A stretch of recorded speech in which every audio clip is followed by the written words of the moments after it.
So, Simo, how have you been, mate? How's life? Mate, it's been good. It's been good, and it's an honour to be on Trot the Egging. It's nice to be a guest. It's nice to be interviewed Well, rather than I've been in interviewing the for post. once. I won't get you out over there. I moved to Dubai. So the day after Jamaica got knocked out of the World Cup, got my Jamaica shirt on it, proud, loud and proud. I flew to Dubai to start a job as head of marketing for an entertainment group and an F&B group. And then obviously I hosted the Football World Cup fan zone over here as well. So all those years of hosting fan zones, Magic Weekend, Tottenham Hotspur, DJing, all that entertainment skill and hosting ability through Rugby AM and everything else. And yeah, I got to stand and host the Football World Cup, and it's been a really, really positive experience. I've learned so much, and it's different cultures. It's actually opened my mind from being stuck in England. I won't say stuck in England in Leeds. I had children very young. I was 23 when I had my son, and I've got 4 children. And to come out here and see the world a bit, and to just open my mind to different communities, different nationalities. This is the most diverse city in the world. It's just been a really interesting journey, and I've learned loads, and I've made some amazing contacts that I would have never made in England. Yeah, and that's what life's about, mate, innit? Networking and building friendships, relationships, and looking for that better time, I suppose. Yeah, I think I agree, and I think that it's, building friendships and building relationships is right at the core of our sport at rugby league. And I think that I've seen so much synergy between the sport and the values in rugby league and in my business life and in this journey now traveling. I think that if I look at some of the players in rugby like Matt Diskin, Luke Ambler, just some people I know who've been super successful since they've left the career, Keith Senior, Paul Sculthorpe, and it's because the great communicators, the great at understanding business, teamwork mentality, team ethic. There's so many positive stories. I know there's a lot of lads struggle post career, but I think that when lads understand, and women, but men and women who've been in that team environment, they understand the power of the lessons they've learned and the discipline they've kind of learned. Like looking at Jamie Jones Buchanan now being a director at Leeds Rhinos, there's no one more pleased than the journey I've been on with JJB to see him fill that role and fulfill his potential and also take that club forward. But I think that when more lads, I think there's a gap there between helping players post-career understand the skill set they've got that they don't even know they have, if that makes sense. Transferable as well. Yeah. Totally transferable. And I think if there's a bit more education, and let me get this right, Rugby League Cares is probably the best charity in sport, in my opinion, for helping the players and being there for the players. So I think if the more lads that understand those transferable skills, I think even more will go into successful careers post-career. Well, that's it, mate. So let's go right back, and believe me, I'll pick your head and your head about how life's been for you. So where was home for you as a kid, and who was at home with you? Right, great question. So I was born in London. So I was born in London, in Camden, North London, and I was raised in Leeds. Left London when I was 3 weeks old. My mum has been the most important person in my life. She's a wonderful person. And my dad left my mum 3 months before I was born. He said he was going to Jamaica for a funeral, and he just never came back. So my mum came back to Leeds, where she was from, and Leeds 14. It's a tough part of Leeds. I played for a team called Penders Panthers down in a place called Winmore, now the Winmore Warriors. And teams in Leeds, some fantastic rugby teams in Leeds, obviously, all feeding into Leeds Rhinos or Leeds Loiners back then. We used to go down and watch the team on a Thursday night and climb up a wall. But rugby started for me at 6-year-old, and I was never taken by my mum. Just some kids on my street, 2 twins who were older than me, like 3 or 4 years older than me, said, "Do you want to come and play rugby?" Because I think they were short a few players, and I was 6, and it were under 10s, and I went down and played. I don't think my mum knew when I first went and played. She didn't have a clue. I just went and played. And I was going to like away games and stuff, coming back and going home. Have you been playing rugby? And now you can't imagine it, can you? Like a kid's so young doing it, but like back then it was quite kind of normal. Your mum used to open back door and just shout your name, and you just come from everywhere, wouldn't you? It was just a different time. I'm 41 now. It feels like a different like age ago, to be honest. But it was amazing, and to be part of that. And I think I played under 11 rugby from 6 till 11, if that makes sense, because there were only one team. Yeah.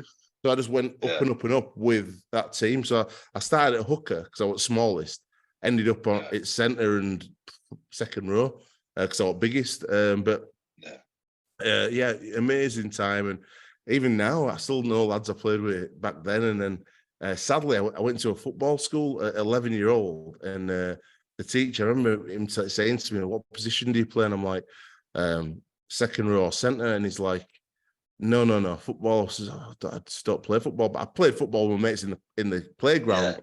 And I'll never forget, he says, right, you live in Winmore, you're going to go and play for a team called Seacroft Colts. Tell your mum you're going to go play for Seacroft Colts, and you're going to play centre-back or centre midfield for me.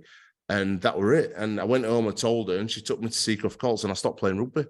So I just overnight just stopped playing. I never had a father figure. Never. It just says, well, he said I've got to go play football to play for school. There were no rugby team at our school, Boston Spa, which is a brilliant school. And I started playing football. I didn't play rugby again until I was 16. Whereas a lot of my friends and family were playing rugby, but I got into this football team, Seacroft Colts, then into Amaranth, and I love football. I love football as much as I love rugby, and it just I was just a fanatic. I'm not a rugby fan. I don't support a team. All right, I support Milford Marlins. So 16-year-old, I went to play for Milford Marlins, and it honestly changed my life, because that's when I started to understand the power of community, the power of a family that I'd never had, father figures, role models. And I look at some players like Buxy, he's a coach at Leeds Rhinos, but he was like the best player in our club. He was like captain at first team. I was 16, 17, playing in under 18s. And this guy was just a warrior. Eugene Curry, Tunksy, Dave Bray, our coach. These were like super, super players, but they were men. And they kind of, at 16-year-old, I just started DJing. And I was in this kind of club where you were treated as a man. And at 16-year-old, as playing under 18s, we played great sides all over the north, international cups, getting on buses together, having beers together, going out into town together. I started DJing into town, and I became a man in that club. And honestly, it's the only club that I look out for results. Only team I care about in terms of fanatical. I'd do anything for Milford. I'd do, if they've asked me to go DJ, I'll go DJ. I'll do it. Anything for club I'd do. Yeah. So for me, it's playing for Milford. It genuinely changed my life, and I am totally in the belief system of the community game of rugby league is the foundation stone that the whole game is built on. And if the governing bodies don't tip more money into the community game, what's going on with that? If the governing bodies don't tip more money into the community game and support it more, then it's, for me personally, they're going to have a real problem long term, because it's the community game for me is where the strength of the game lies. And I think that it's been neglected for a long period of time, and I'd love to see more money, support, resource go into community game and really get kids in communities, tougher kids, kids from school who might not have a dad like myself. It was so important to my growing up, having them men around me, giving me guidance, making sure we're doing the right thing instead of the wrong thing. I'm from an area where a lot of people did the wrong thing, but it was Milford that really helped me become a better person. And some of our players, Ryan Bailey went off to Leeds International, Dwayne Barker, Richard Mathers, but like a lot of lads just went into good careers, became tradies, became teachers, became DJs and TV presenters. But Scott Houston, he's got one of the biggest roofing companies in the UK. Austin Buchanan obviously played professional and he's doing really well. He's got a flooring company. All the lads who I played with become good people in society. And that's all because of that club.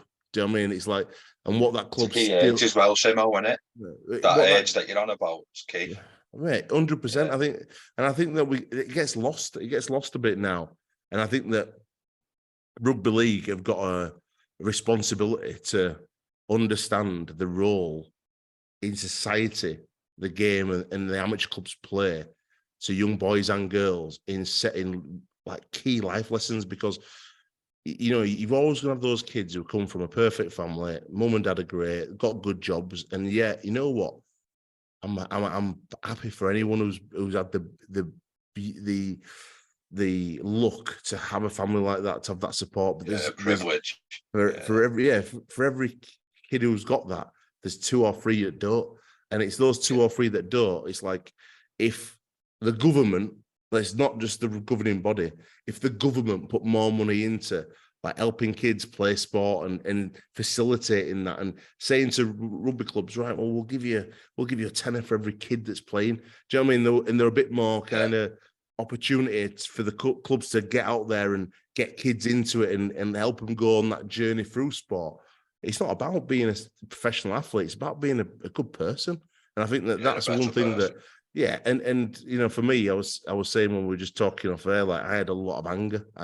From my dad growing up, I had a lot of anger.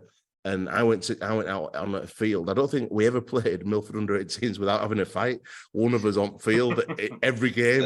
But you know what it was? We were just young men who had loads of anger and loads of kind of fight. And we're playing against young men with loads of anger, loads of fight. And we'd knock 7 bells out of each other, shake hands, have a beer. And there were never any, I never went out into town carrying on, none of that. It was like, it was just such good lessons and such good life skills. It was just brilliant. So I certainly I think that from a well, I'll always refer back to the future, if that makes sense. So I know we're going through this phase in rugby right now where IMG have come in and this holy grail. Well, for me, the holy grail is put more money into the amateur game. If you want to see more long-term success, long-term growth, get into schools and get into the amateur game and really sit down with people like Charlie Bray, people like Dennis Robbins from Munslick Club, people like that, and listen to the years and years and years of experience they've got of making successful young people, because it will love the game. And then they're the people that can give them some really good insight and answers into how to deliver a strategy of growth within the community. Because if we get that bit right, everything else will look after itself. Trust me, because you'll have more fans, more players, more people that love the game. You've got to go bottom up. I know you've got to do a bit of top down and make it sellable for Sky and all that stuff. But really, if we want about long-term growth, we can't put a plaster over a gaping wound which we've got right now. But that's another story. It's right, mate. And it's all through the rugby pitch, mate. Kids are finding the way in life. Like certain situations can happen the other side of the pitch, can't it? And obviously that environment was more suited to you than the football, I'm guessing, with you finding family, which like we can say because we've played rugby. But the ideology of rugby from an outsider, which we spoke a little bit about before, doesn't represent what it is when you're in it, does it? Well, it's interesting because I played, listen, I was never going to be a Super League star because I fell in love with music. And I had like 6 key years of my development out at game. And I went to university, did my knee, and I stopped playing. So I stopped playing at 22. But I played football. So I played football all the way through. I played rugby up to that age. And I played cricket. And I was best at cricket. So I got to the Yorkshire trials for cricket. But in my club, it's like I got racially abused and I stopped playing. I just thought cricket, yeah. I thought this isn't for me. This is just not for me. So I just decided that I was young. I think about 18-year-old. And I just thought, someone made a comment to me, and it just didn't sit right with me. And I just thought, you know what, I'm not going to give it. The thing about cricket is you're there all day. It's not like now where you can play like 2020 or whatever. It's like back then you were playing on a Saturday afternoon, 7-8 hours, whatever it was. So I just thought, if that's how people are going to talk to me, and because of the colour of my skin, I ain't coming here and being involved with this. So I never played, and it's sad because actually I were a miles better cricketer than I was footballer or rugby player. But this is life. This is the world we live in, and hopefully other people don't go through that anymore. But I'm really, how I've turned out, I won't change anything because it's been a really good ride so far. And it's how it's meant to have been. I believe in what will be, and so your journey so far and what's going to come is not only have you worked hard for it, but it was just written in the stars for you, mate, wasn't it? And I think there's always an element of luck and fortune, and like you said, when you said before about building relationships, building trust, and showing people that you mean business and you'll work really hard and you believe in what you're saying. I think that the reason why Rugby AM did so well is because myself, Keith, and Jones, we all believed in it. We believed we were trying to do something to make a difference and to give fans a different perspective. And it was really important, Keith and Jonesy, because they played at that very top level. And I knew them personally. I know a lot of players just through my clubs and my events and stuff. And as I got to know more and more of the boys, and there were loads of similar stories, loads of, there were stories to be told, really powerful stories. And it was really important, in my opinion, that the fans should see the personalities of the players, because I felt like people would connect to them emotionally on a different level and actually make them smile, make them cry. Like, one of my favorite bits of Rugby AM content in its entirety is when we interviewed Leon Price on after Black Lives Matter about, George Floyd and all that. And he fully broke down in tears on TV, and it was like really, really powerful. And I'm really proud of that, because if I never did another thing in rugby league, I hope people could see that and understand that. I know you're going to have your All Lives Matter people and all that. And listen, I respect it. Listen, I understand. Our head of diversity, a big agency, I understand every argument, every side of the story. You cannot not watch that and feel something for how Leon feels, just because you don't agree with it or don't understand it. Doesn't discount how people feel. And you've always got to remember that everyone's got their own rights to their own feelings, even if it's hard to hear, even if you don't agree with it. And it's that old thing with men are from Mars, women are from Venus. We don't really understand each other. And I've had 4 kids, 2 relationships, really difficult separations, and sometimes I listen. Now we've gone through that, and I look back and me and Max talk, and it's like I still don't understand some of the things she says to me around how she feels. But it's hard to hear sometimes, but I have to respect it. And I think it's that level of respect, and you get that from sport, you get that from rugby, you get that from the values of giving someone the time to talk. I think it's really important that as a sport that we tell stories and respect everyone's thoughts, opinions, feelings, and spaces. And the one thing that Rugby League does really, really well is raise up the women's game. PDRL, LDRL. It's such an inclusive sport now, and I know we'll get into how the main product on the pitch, the man's game, is, but I think it does so many good things, this sport, and it tries so hard. And I think that's that thing I love about Rugby League. It's full of triers, full of people, really from the bottom up, people who don't get paid, like volunteers in clubs. They're the heroes for me.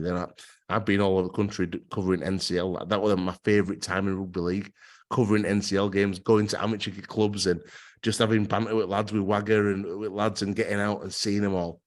It's just, I look back now and it's mad sitting in an apartment in Dubai, and it's great. Look out a window and there's bloody Dubai and that. Great, but I miss that. I miss going to an amateur club, sitting down with a geezer who's been there for 60 years, having a bacon butty and just talking about rugby, mate. I really miss it, honestly.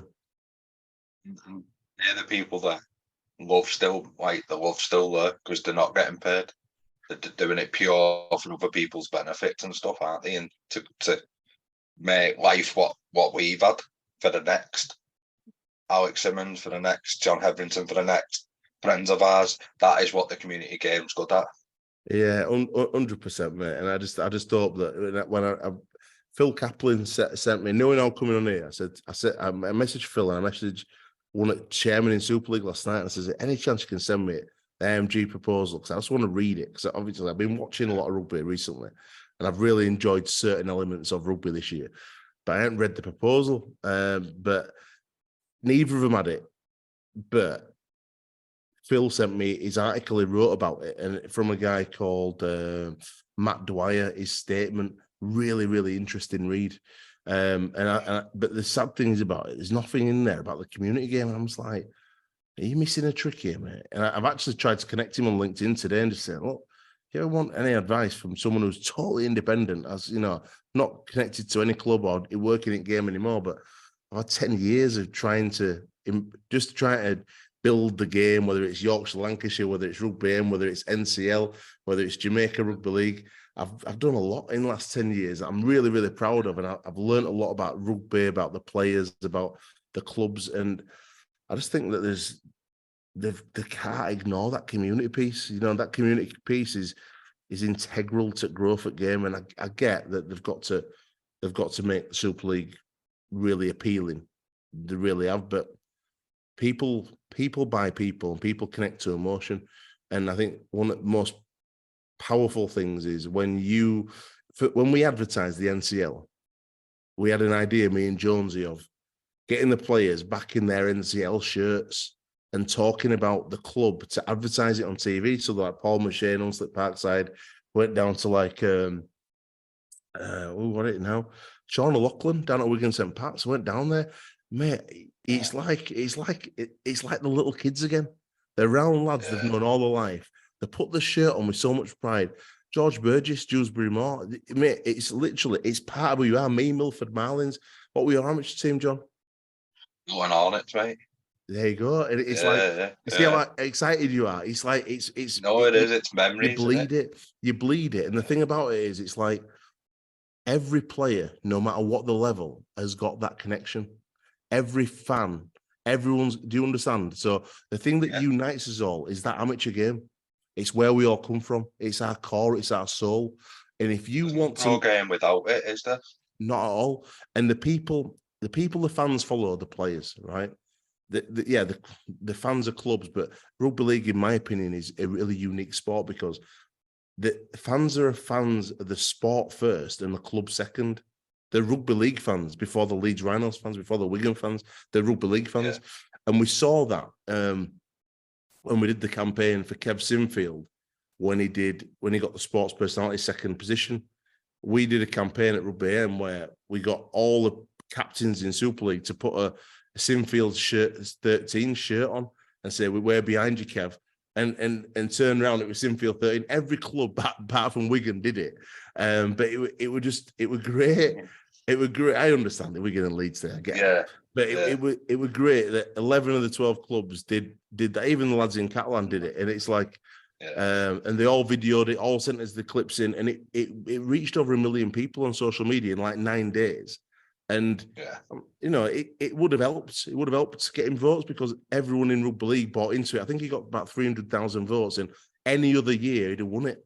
But I think that year, Andy Murray Andy Murray won the Davis Cup and Wimbledon same year, and he won it, which is fair enough. But certainly that achievement by Kev and what he's gone on to achieve with his supporter Rob Burrow, that just shows even more brotherhood and what the values. There's no man I've ever met more value based than Kev Sinfield. The guy is a superhuman, like Jason Robinson, Jamie Jones Buchanan, Kev Sinfield. They're all cut from the same cloth. They're just Paul Sculthorpe. They're just really, really good role models, really good people. Really, Ellery Hanley, he's another one. Unbelievable. Remind me before I end the podcast, I'll tell you Ellery Hanley's story. Just unbelievable humans. And to see what Kev's done, not only for Rob, but for the whole M&D community, the whole rugby community, it blows my mind. And if he doesn't get a knighthood, it's just every kind of wrong. Shot he's not got one. Yeah. It's madness. Honestly, it is mad. It is mad. But he's been called Sir Kev all his career by Leeds fans. So it's about time the world called him Sir Kev for me, to be fair. Yeah. No, and do you know what, mate? I know because we've been involved in the game, or we still are with friends or stuff like this, but it's still hits you what he does, even though you know them characters are up and down the country in clubs that we've spoke about. Yeah. But it's just it's a different love in it. Like, you look at them both and you can see it there, mate. I don't know anyone that wouldn't be touched by that. It's mad because it's is his captain, is his brother, is his best mate. It's like what he's showing everyone is how to treat people. Do you know what I mean? It's like even at post career, it's like I can't remember the exact quote, but it's like, you know, he'd do the same for any of his mates, and he genuinely would. But I think it's a lesson in how we should be there for each other. And you know, when we're all caught up in it, like this week, Mick from Featherstone, the S&C guy, he's sadly passed, and it's like just a really good bloke. Do you know what I mean? And a little girl who I did a DJ for, 6-year-old, and she sadly passed. And it's like, life's so precious and precarious, and we know the disease Rob's fighting is there's no cure right now. But what is a tonic is the way that the whole community's got behind him, led by Kev Sinfield. And I think the lesson that Lindsay is showing in class and support and just being a superhuman woman in the face of what she's going through. Unbelievable woman. Yeah. Oh, mate. This the club as well. And the like, kids. Oh, mate. It's just like, I'm welling up here because it's like, I can't, do you know Rob was the first ever guest on Rugby AM? The first ever guest. Oh, that's that, isn't it? First person who believed in us.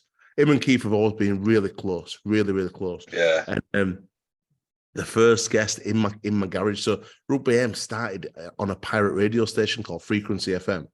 And this is why Keith had just retired, and it was like in the off season. And I said, I'd met him. I can't remember how we met now. We met somehow, maybe through one of the lads, and they said, "Oh yeah, give Keith a call." I said, I was doing a DJ. I had a really big breakfast show on radio, and I was convinced from knowing the lads. The lads used to come to my clubs and my festivals and stuff. So I used to always look after the lads, and I used to see the players, and I couldn't get my head around like why there was this amazing sport, these amazing athletes put the body on the line. And when I went to watch it, you can't stop watching the game. And this is, for me, this is when it was at its best in my lifetime. So in terms of really high skill factor and toughness, in terms of when it goes off and everyone's having a fight, like when, Paul Sculthorpe's fighting Andy Farrell, you're looking at it and you're going, not only are you a superhuman athlete, like what you can do with a ball, what you can do with a ball in your hand or in your feet, what you can do physically in terms of your strength, your aggression, your power. Also, you're going to stand up and go toe-to-toe with a guy who's just as big and strong. There's no fear. And it's something that probably 9.8 people out of 10 could never do. And it becomes this sport where not only have you got this physical aggression and gladiatorial spirit and edge, knowing that it's a powder keg. It's got, these teams are there to win, and it's going to go off at any point. And you knew when you went to watch Wigan versus Saints, when you went to watch Leeds versus Bradford, Barry McDermott, Stuart Fielding, you knew it was going to go off. You knew it. Fireworks, yeah. Oh, you knew it. So you've got this amazing balance of aggression, gladiatorial edge, where there's going to be trouble. Everyone's waiting for Barry to throw that first punch, to do that tackle. Everyone in the ground is waiting for, and they know it's going to happen. Pad, aren't they? but they also know that Les Varnicolo is going to get the ball and he's going to run over someone. They know that Rob Burrow's going to sidestep someone and put them totally on their ass. And you know that, all these players can do unbelievable things, but then you've got this fear factor as well of knowing that it's going to kick off. And that's the part where some people could play the game to that level. Some people could fight at that level, but very few could do both.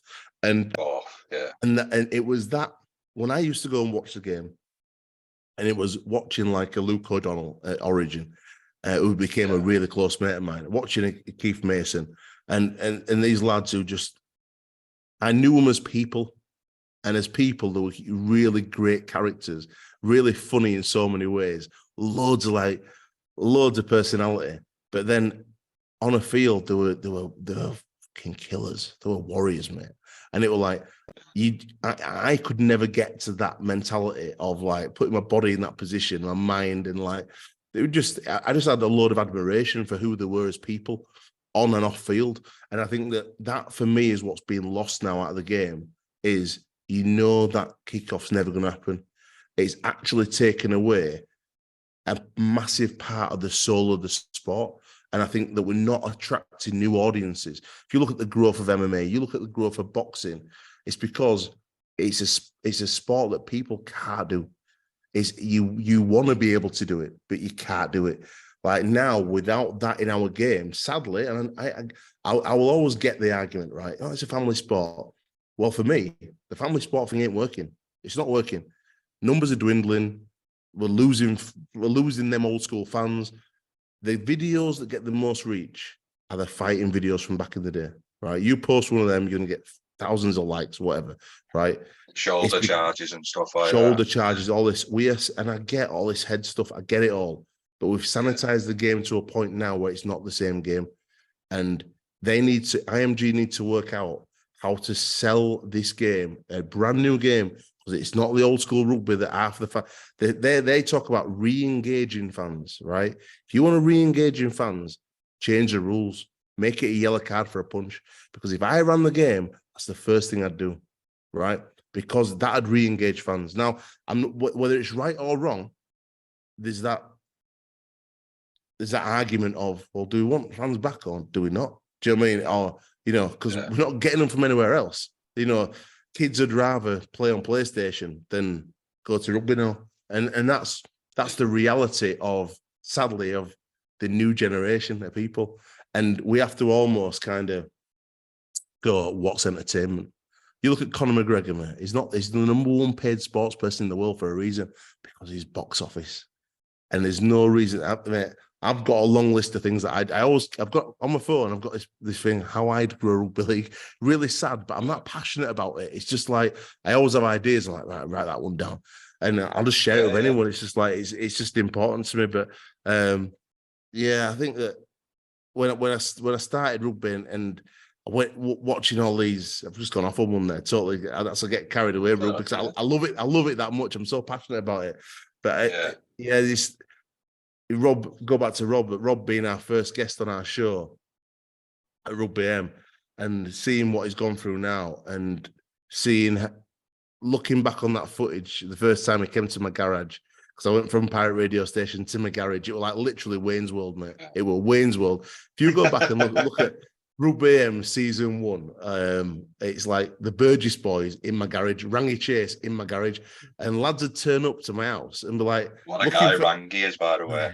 What a guy!" Yeah, they're looking for this address, thinking they're coming to a radio studio. I'd be like, "Yeah, come in back garden," and I had a full-on radio station in my back garden. I built in my garage, and it was like those for me were some of the best times because it was raw, it was uncensored, it was just.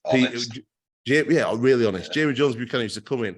I bet there's still bloody chewing gum in that garage where he used to sit eating chewing gum, sticking it on the wall. I'm like, what are you doing? But yeah, it's good. And it got serious. It became a business, and we got from the garage onto TV, onto local TV, then onto national TV, onto Premier Sports, and it was just amazing. It was just I really thought the show was really good. I genuinely, and I still to this day, I watch back some episodes, and it was really good. We had some good content, and Yeah, and in the same breath, mate, never say never in it, because your ideas are just growing and they're still popping in and getting jotted down, aren't you, mate? Like you said on your phone, never say never. I think my idea is it's interesting because as I've learned because I've been from a head of diversity, so running a full diversity strategy for a large agency, biggest agency outside of London, into being a marketing director for a global cosmetic firm, weirdly, but that was what I did. And then coming over here to be bugger. oh mate, moisturize that now. I wish, mate, I wish. But then going to be a marketing director for a large entertainment group and understanding the business side of it, which is I've certainly got better in terms of business and more disciplined, because when I was DJing full time, I was wild, mate. I was wild, like a mad guy. And people like Chef Walker used to go, oh, mate, he's just like, I was just on another planet sometimes. But as rugby league taught me personally how to be professional. So working in professional sport taught me how to be professional. It helped me so much. When you're working with people like Jamie Jones Buchanan and Kevin Sinfield and Jess Robinson, the serious people who are amazing at what they did. And, I've had some great pieces of advice off them. Like Kev Sinfield once said to me, if you sleep with dogs, you get fleas. And basically, as a DJ, I used to surround myself with some questionable people. Do you know what I mean? From that world, you can imagine club world, DJ, and it's like, and he just said, if you sleep with dogs, you get fleas. I've never forgot it to this day. And the other one, he said, what did he say now? I'd been at a game. I'd been at a Leeds game. Rugby AM had just come onto TV. And I went to Leeds match, and one of the lads, I can't remember which one of the lads, got me some tickets. And I was sat where all the players' wives are. And basically, just like every single rugby game, just on beers, just on ciders, getting steaming, as you do. We all did at Leeds. Because fundamentally, I'm just one of the lads, do you know what I mean? And like, I'm getting steaming, and we were all having a laugh, and I swore a few times. And Jane was sat in front of me. Jane Sinfield, his missus, and Davo's missus. And I think obviously one of them obviously said something to Kev and Davo. And Kev pulled me to one side and he said, you said, you've got to behave yourself now. You're a role model. And I was like, what do you mean? He's like, I think he'd actually told Jonesy, and then I'd spoke to Kev, and I had to phone Kev and apologised. And this kid that game we'd been on TV, I think it was a Wednesday night or whatever it was. This was a Friday night. And a kid had run up to me behind North Stand. Said, hey, can I have your autograph? I'm like, why? You're on TV. And it was the first autograph I'd ever signed, like within rugby. I'm like, all right, mate. And he had a pen and a ball, and I signed it. And I'm like, I didn't even think out of it. And then a few days later, obviously, Kev said to Jonesy, Simmons out of order. You need to have a chat with him. So Jonesy said, oh, mate, what are you doing? What are we doing again? What are you doing again, Jimmy? What are you doing here? I was like, I said a few basic lads. What's wrong with you? Oh, you're carrying on. I went, no. And I thought, yeah. Probably was saying a few things that I shouldn't have been saying and being a bit boisterous. And I phoned Kevin, apologised. And he just said, you're a role model now. Now you're on TV. You better understand you've got to change your ways. And it was a real, moment in my life to think, bloody hell, he's right. I've just got to be better. And it were a really good look. That was the start of what I'd say was the most important journey in my life, because I went from being a lad to being a professional person. I was always really talented. DJing, music, events, and all that. But then going from, it took me, I made mistakes. It took me a while, I'll always be a bit of a lad, but that was the start of learning some really good lessons and understanding the power of sport and professionalism. And when you work with people like Gary Everington, the guy's just the next level. He's just like learned so much. There's a guy called Andrew Thurkel, been a big support, a big mentor for me. Paul Caddick, big mentor. All people connected with Leeds, and it's like some of the lessons I've learned from those guys are just priceless. Biggest lesson for me were probably Ellery Hamley, and tell the Ellery Hamley story as a rugby fan. His agent's a guy called Richard Kramer, and he asked, he's an agent as well for a number of players, but he says, "Oh, we like your show. We want you to Q&A Ellery at a business function." And wow, Ellery Hanley, that I'd gone to watch Leeds as a kid, thinking this is the best player of all time. It probably is one of the best players of all time, without a doubt. And this lesson actually impacted on what I'm doing now at Dubai. So I went to, I got a phone call on a Tuesday afternoon. This is just during my Rugby AM time. And he goes, "Hello? Hello, is this?" He goes, it's Ellery. I went, "Ellery." That's so fun. in office with Jimmy Bray. I'm like, "Ellery Hanley." So he says, "Alex, I love your show. I love what you do. I love some of the content you've been creating. I watched that show with so-and-so." And he knew all about it. I'm like, "Ellery Hanley watches our show? Oh my God." Like, my mind was blown. He says, "I need to see you. I need to see you to go through Friday's Q&A." So I've done hundreds of Q&As, hundreds of presenting. I was pretty good at it. And I thought I'll just rock up and ask him questions. And then realised that now this is different. This is different. He wants to meet me to go through it also. He says, Thursday, 12 o'clock, David Lloyd Centre. So I've gone David Lloyd Centre and walked in there. And I thought I've got to get there early for Ellery. So I've got there about 11:30. And I walked in and I've seen Ellery Hanley playing tennis. Honestly, it was like he was playing at Wimbledon. I'd never, ever. This is like, he must be mid-50s, right? The guy is smashing, mate, like his life depended on it. I'd never see. He comes off court sweating, like just dripping. And he's waved at me and stuff. I went, "Bye, Ellery." And this cafe in David Lloyd. So he's gone into changing rooms. And literally at 11:59, he's sat next to me. Like when you're what's it called? Stars in their eyes that come out of smoke, and there's like an aura. Like it's like he floated out in this suit. It looked like he'd been in makeup for like it looked it was like pristine, absolutely pristine, unbelievable. So it's come down, sat next to me. We went through every single question I'm going to ask him, and got to one question, and it was, What's your greatest achievement in sport, in rugby? What do you think it is, John? Go on. Let's give you a bit of a test of what do you reckon it is. Ellery's greatest ever achievement. Do you know when you think, like, you'd automatically think like trophies, and it's gonna. I know it's gonna shock me now because you're laughing. So I'm trying to think a little bit outside the box, but.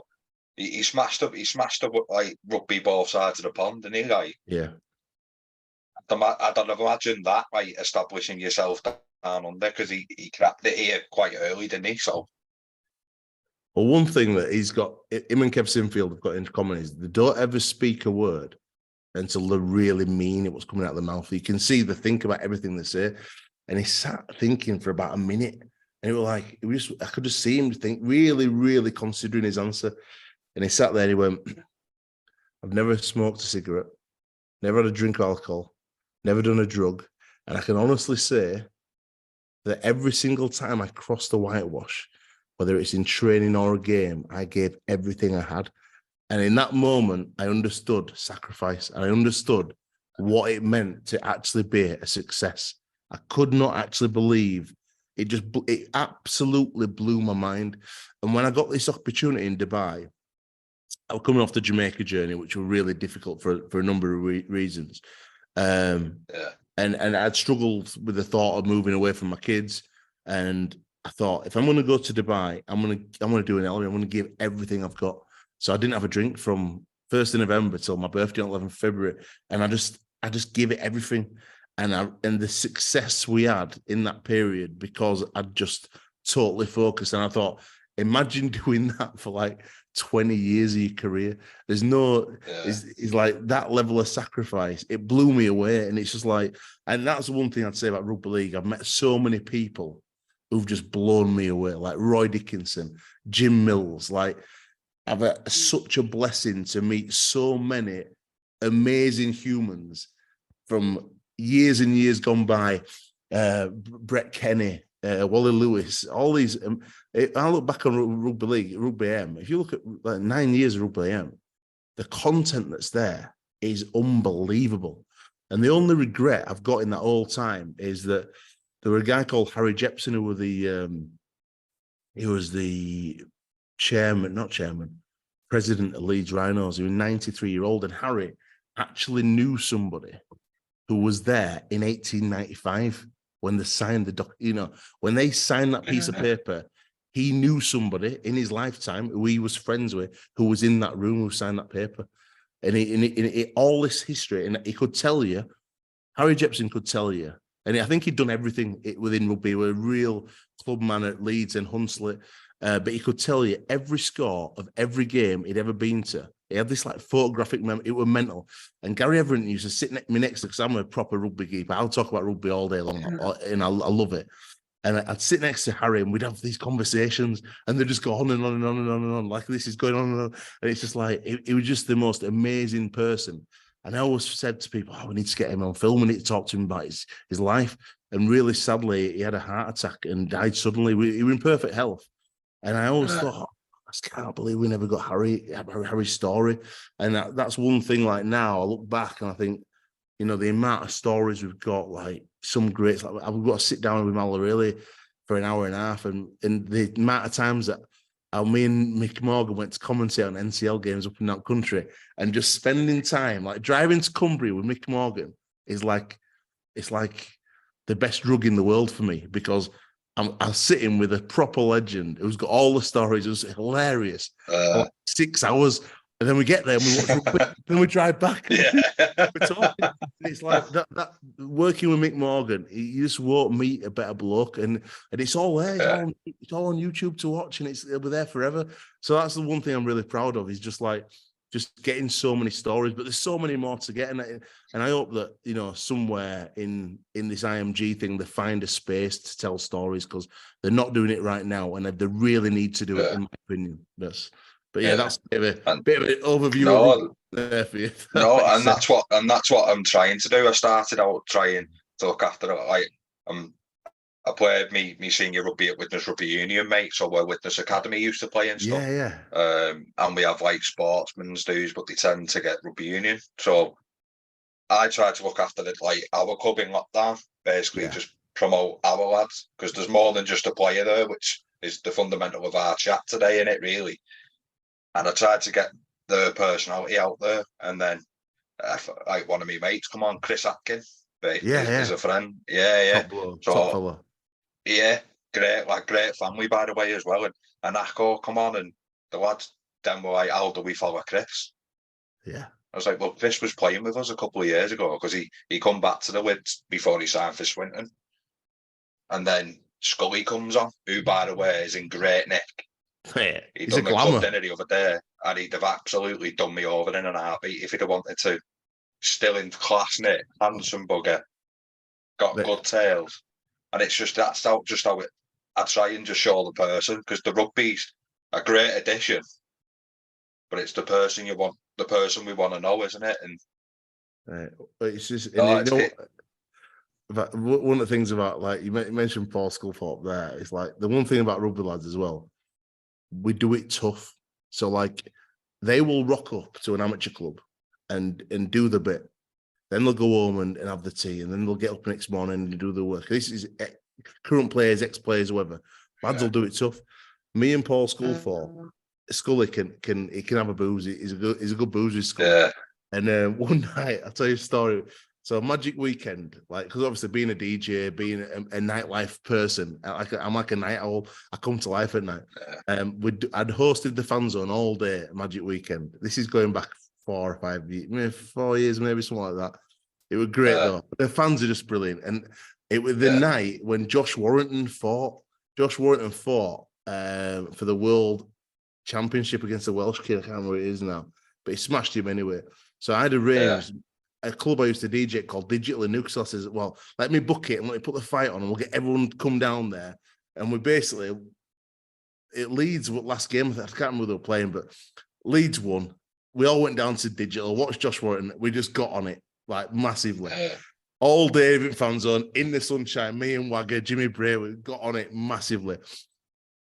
Boozing. Josh had won. I did a DJ set, and then the club just went, "You brought all these people down. Here's a few quid for your DJing. Here's a table. Get as much drink as you want down here." And we just abused it. We abused it to the point of one of our lads were laid outside the put chalk around him. Honestly, he slept there all night. But I was just like, I was on it. I'm like, right, digital shut at 4. Like, where can I go? Because Newcastle's one cities it shuts down. But I used to DJ a club called the World Headquarters, and it runs till 6. I'm like, I know there's a club around here until 6. So I said, jumped in a taxi, went, right, take me to a club that's on till 6. He went, oh, are you sure, mate? I don't know if it's for you then. I went, no, I'm sweet.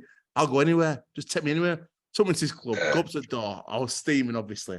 Went, hey, mate, can I come in? He's like, it's 4 a.m, mate. I said, yeah, you're on till 6. I went, it's not for you in here, mate. Why are you being like that? I know I'm from Leeds, but let me in. He says, all right, no worries, 20 quid. I went, 20 quid? I went, all right, 20 quid in. I goes in there, dancing away, loving it, house music. Looked at bar. Scully's at bar. Like, yeah, Scully. Rocked over to bar, and me and Scully dancing. We're just dancing, drinking, having a right laugh, right? Looking around, it's full of fellas. I'm like, there's not many girls up here. Is this Scully? Me and him rock out at 6, turn round. It's only a bloody gay bar. we didn't have a clue it's spot. Full of fellas in here. But yeah, every time I see him, I'm like, never went to game house coming. But yeah, it was the only place open to booze, and the last two standing were me and Scully at Rugby. You and Scully. Yeah, me and Scully. Wagger had backdoored it. Jimmy Bray had gone off to some hotel somewhere with Milford lads. And yeah, next morning, everyone were in a real state. But to be honest, you just got through it. But honestly, I'll never forget walking out, turning around with Scully going, I think we've been in a gay bar, Scully. So you're a cider man as well, Simo, yeah? Oh, yeah, mate, I'll drink alt, to be fair. To be honest, like... Oh, I can only do cider, me. More on spirits than alt. I'm a rum and... Mate, it's my Jamaican roots. Rum and ginger beer, rum and ting. That's my drink, rum and ting. Silly Jerry's or, any dark rum, I just love it. But I think to go from Rugby AM and then have the honour of getting involved with Jamaica and really understanding like that elite level. So for years at Rugby AM, I'd run the business. So like Jonesy was obviously still playing, and me, Jonesy, Jimmy Bray, Joe Nisbet, we had a core team there who did the programme every week. But I had to sell all the sponsorship to keep it going, because we didn't get money from anywhere. We didn't get support. So we relied on our sponsors, and like some of the sponsors we had over years, Age Partnership, Smile Fast, Spec. Some of them people who supported us all over years, Bachelor's Mushy Peas, Alistair Hill, have just been really, good people. They kind of got it and supported it. And they might not got a massive return on investment because it's just rugby league and it's small, but for what it did for the sport for that time, I think it certainly had value. But to go then into Jamaica and all them lessons that I've learned in terms of selling sponsorship, selling partnership, and bringing it together in a team environment and helping obviously half my country, I'm half Jamaican, to kind of understand my roots. So it's taken me on a journey to understand my roots and to improve my skill set from doing Rugby AM, making films. So we made these Good As It Gets film with City Talking Leaking as my oldest friend. That were a really important part of my development. Flash viewing that as well. If no one's seen it, it's well worth a watch. Mate, 100%. And it's like, obviously, it were a really important part of the city's history, the club's history, and that'll be there forever. And I think it's a fascinating watch as well to look back on those characters, like your different Jonesy and Kev and Rob and Danny Maggs, and that an amazing team and the journey they went on, JP. And I think it's just a really good insight into rugby league. And we've actually made with the same people who they did Leeds United Take Us Home. And we've just been filming one with Jamaica, so that's the project that we're on with now. And that could be award winning, because it's this unbelievable real life cool running story. It's like it shouldn't happen, but it did. Jamaica qualified for a Rugby League World Cup, and then when you've lived it, like I've lived it for the last 4 years, and you look under the hood and you see what's going on and the challenges you face. It honestly, you wouldn't believe it if I told you. It's just like it's the most unbelievable story in so many ways. But it also, like, we're speaking, the best thing that I read about the IMG stuff this morning was their commitment to the international calendar. The fact that they want 2 international games a year, and they understand that that's a way to bring in new eyeballs, new fans.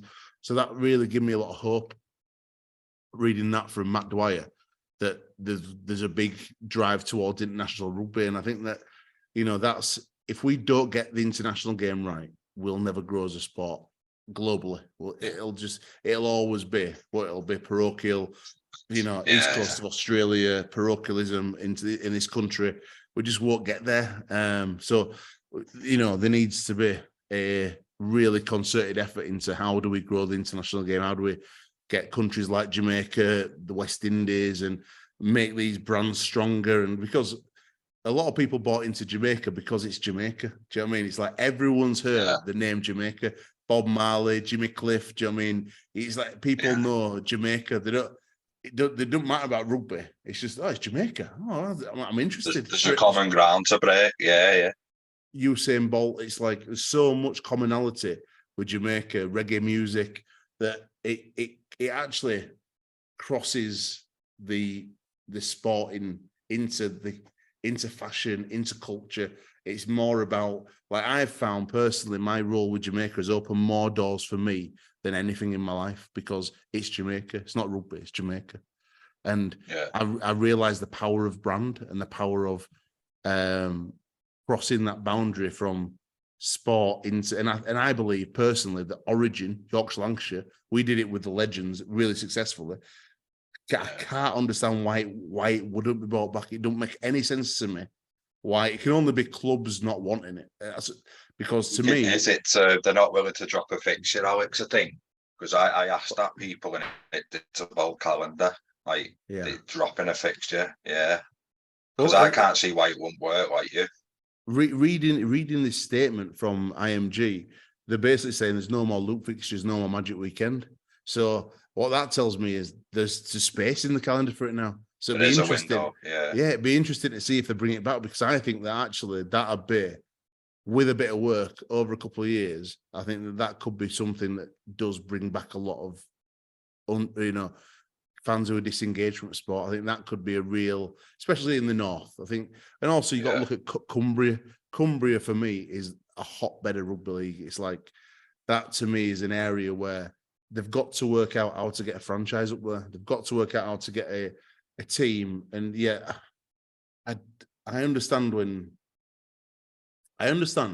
right? I'm gonna say something probably really, really unpopular now, right? And that is, I respect the heritage our sport has, but I also understand the power of brand and the fact that if you look at what the 100 have done in cricket and what cricket have done in general, cricket have diversified the format of the sport to get new fans on board. And what they've done with the 100, really interestingly, they've gone, well, let's get away from the counties and let's get it into cities, big cities that can support a team. And it gives us 2 fan bases. We've got the county fan base, and we've also got the city fan base who it might be a different, let's test it and see if we get different fans. And it's worked without a doubt, but they've also invested proper money into it to make it look right, feel right, be presented right. And that's the thing. You can't do things on a shoestring, and that's what rugby league's done too many times too often.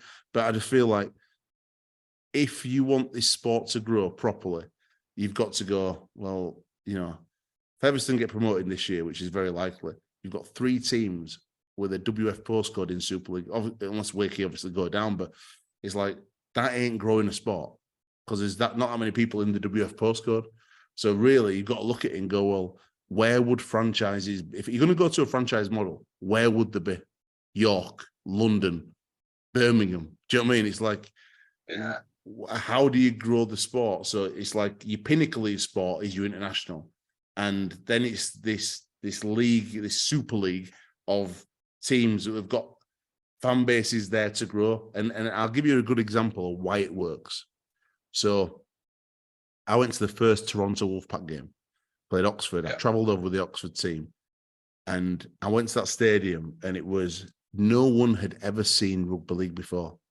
They came out of curiosity, and they couldn't believe the game they were watching. There were a few thousand there, but it was very impressive to say it was the first ever game of a franchise in Toronto. It's unbelievably impressive to say they actually got one stand full. There were probably about 4,000 or 5,000 people there. And the fans were like, what are they doing?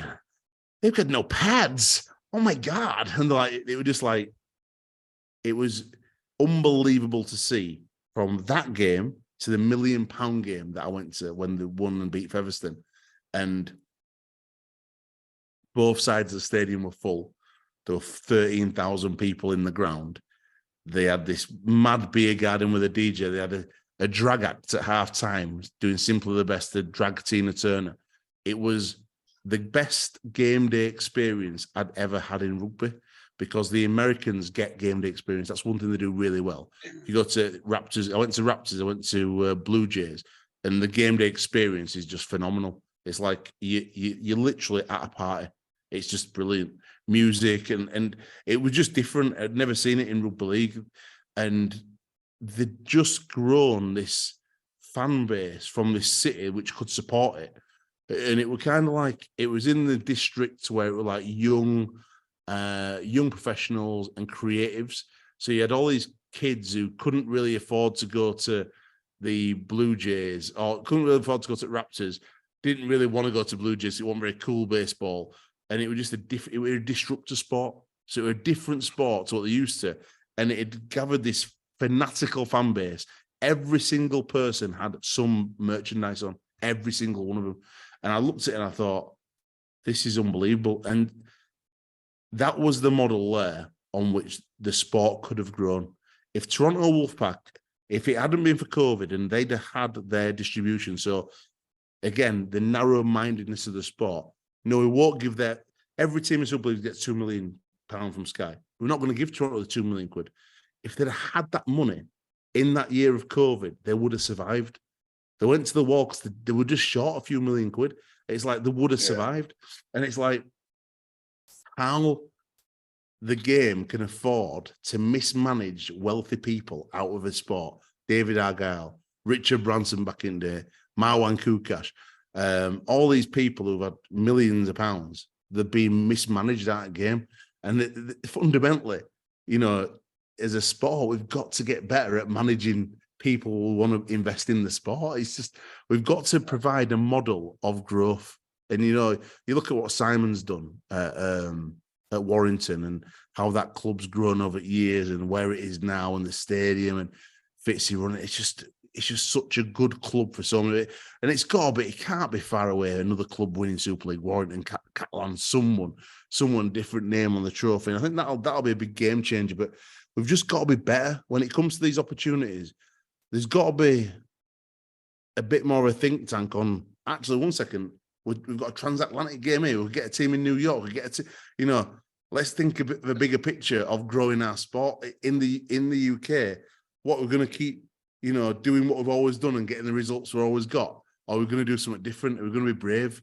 Are we going to be bold? Are we going to actually buy into change? Because right now, everyone goes, oh, yeah, we need to change. Oh, we need to change. But then you go, well yeah, but you're sensitizing sport. You're not allowing like this gladiatorial edge. The things you're changing are just deducting from the spectacle, or you're not being bold enough to go, no, you know what? London has to have a team in Super League because it's the capital city of the country, and it has to be competitive. So like we did with Catalan, just let them stay up, let them grow, you know, give them time. There's so many good players from London. If all the players from London played for London, they'd have a really good team. And it's just like,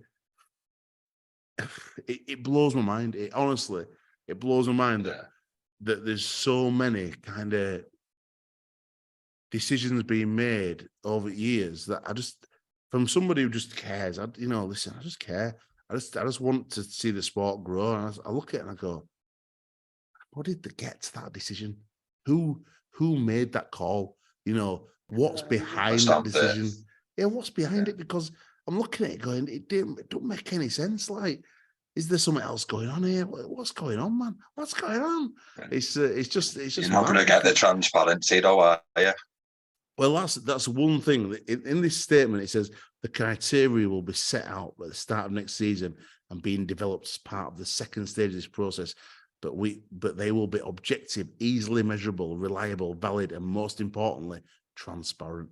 So I think that's a big statement, because I think they've looked at rugby and gone, this isn't being very transparent. There's been too many people like scratching each other's backs for too long. And I think we look at the growth of the NRL and we're so far behind now. It's actually scary. And I think we've done really well to hold on to some talent we've got in this country, lads like Jack Wellesby and people like that. Yeah. Do you know, even like, look at that Jake Truman now, how he's just coming to life at Hull, and you look at these lads and you think, oh, it'll belong Michael Ledsky at Leeds. Like, you look at him and you think, got NRL written all over them, haven't they? They have, yeah. It's just, I just hope that I really hope and pray we get it right. And, one day, like you said, never say never. One day I might work in rugby again. Who knows? It's nice to be out of it at the moment. I'm actually just committed to going back to Jamaica, because I'd actually stepped away from Jamaica because I just didn't have time. But it's not ready for me to leave yet. I need to keep helping them because there's no one stepping into my shoes yet.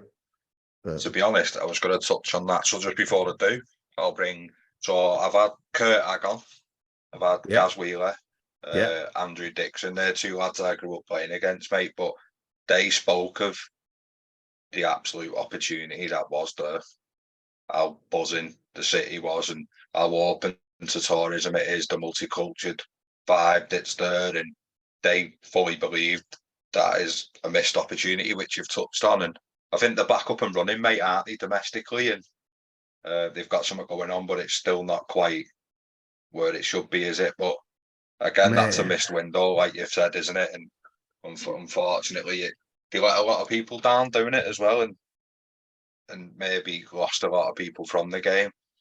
The other statement will be, I had Michael Lawrence on. Yeah. Bruno. Yeah, so Big Bruno. Yeah. What a human he is, by the way. What a man. Class fella, all the boys in Jamaica have been great, but he really stands out. Him and Ashton and Joe Brown really stand out. And Ben Jones Bishop really, really, really got a lot of reverence from, a lot of respect for how great characters to have. Oh, great characters, mate. I honestly, I think that Ashton Golden would be the first name on any team sheet. If I ever owned a club, it'd be his personality and character. And I think that anyone who knows him would agree, it'd be the first name on a team sheet. It don't matter where you play him, because what you get from him is just, it's on another level. His commitment and his just desire.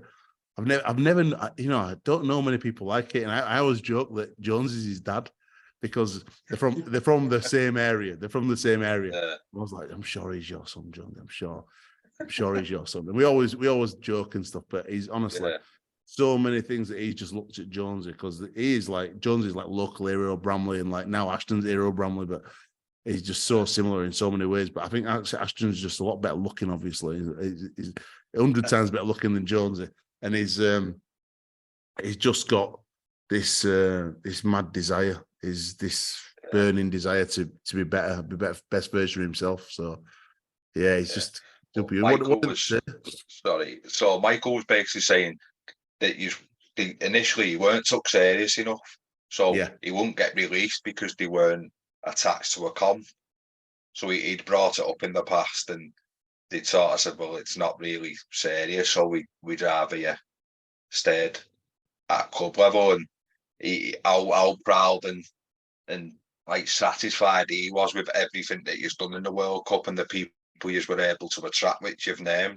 And it just how it set a platform. And basically the outset was how the pride and what it took to get there. So just talk to us a little bit about the behind the scenes, mate, if you can, and the effort and the pride that you have in the job that you guys done. It's it's quite emotional talking about it. And I never really thought I'd be emotional about it till he scored that try, Ben Jones Bishop, and it was like a flood of emotion washed over me. It was like 4 years of being worth it. It was a really weird feeling. But first of all, I've got to give a big up to all the guys in Jamaica, Romeo and Roy, because without them starting the journey, we'd have never been on this journey with them.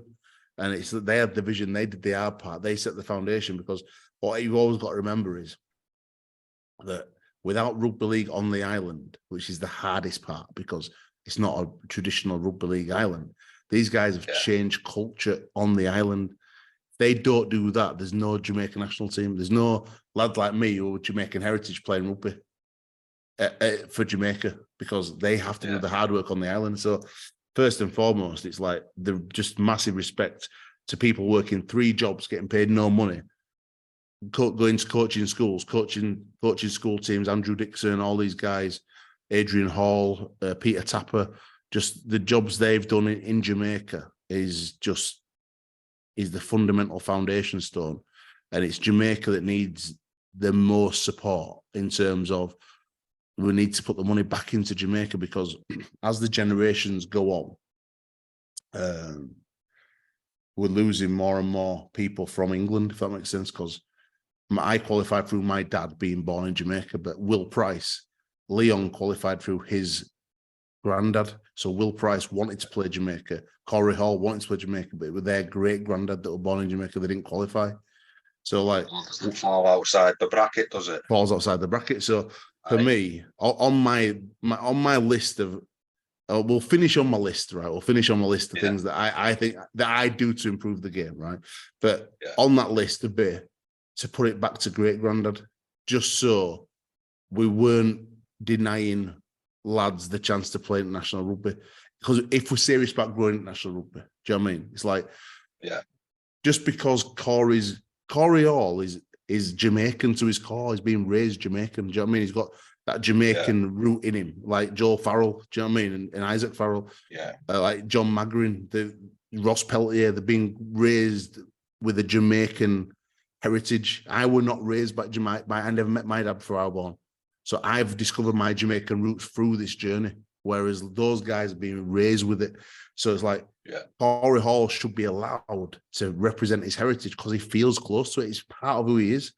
But he's not allowed to, just because of the technicality that his granddad were born here and his great granddad were born on the island. To me, it's the most crazy rule in the world, because, you're denying people who are passionate about their heritage of playing and representing the heritage.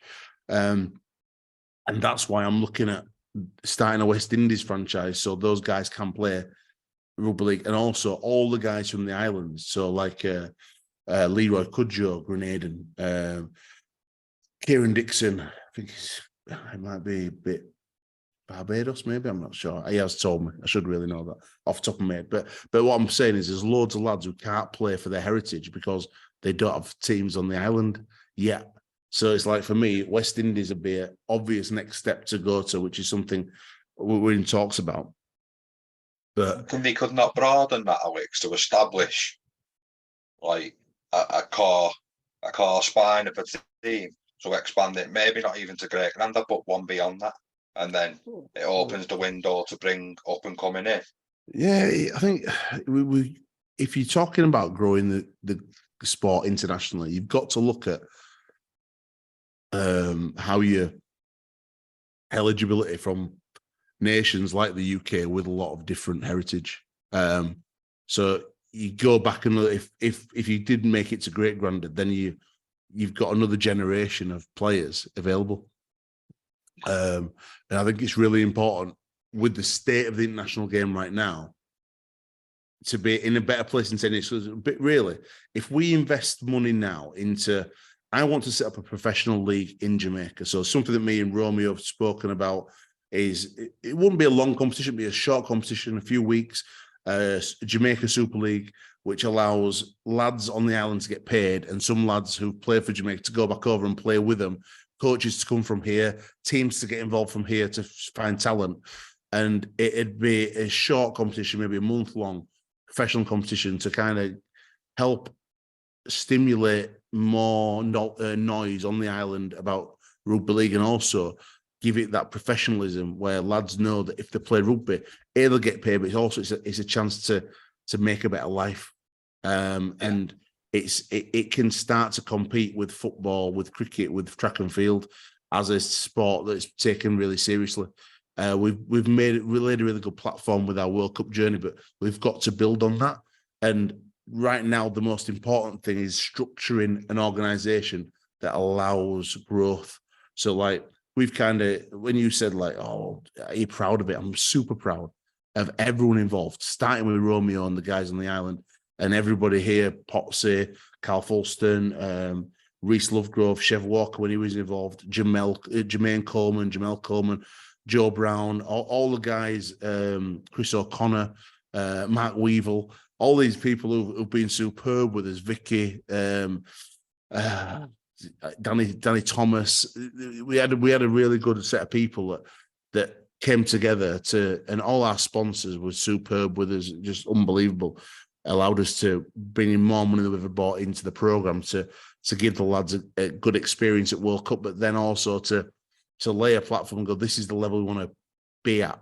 How do we keep that going? And the only way to keep that going is to have a sound structure. So we've kind of got it from working really hard and like probably a few people sacrificing like literally everything in their life, but it's not sustainable for growth. So again, it's one of those learning curves that I personally have been through, where you just give so much of yourself into a project, and you kind of need to step away and just breathe and just go, wow, that's just consumed me for like 4 years of my life alongside Rugby AM, and there's so much more in the world. Come and do something different for a while. And then I've actually had a bit of time out and gone, well, yeah, actually Jamaica's really important to me, and I really want to see it keep growing. And I think I'm still needed to grow it in the short term, or medium term probably. But what I need to do is I need to put a structure together to allow it to grow. So that's the journey I'm on right now, is working with some really intelligent people, some really good people I've met in Dubai who can help. We've got roots into Jamaica, roots into funding, roots into money, and work out a way to help the game on the island first and foremost, and then look at the UK players and the UK opportunity and growing that side of it as well. But structurally, it needs to change and be more robust. And that's the journey I'm going on right now, is just trying to get to that point of making it a little bit more robust. But yeah. Well, the best of luck with that anyway. Hopefully it goes where you guys want it to go. Because Rome wasn't built overnight, was it? I hope so, mate. No, Rome was never built in a day. And I think there's so many things in rugby that, you know, what I think really needs to happen is out of the box thinking. That's one thing that I've always been pretty good at, is just going, well, actually, what if we did this, or what if we did that? And having a conversation where you go, yeah, I can think of things, but I know I can make them happen, if that makes sense. I know that I'm resilient enough, I work hard enough, and I know the right people to make things happen.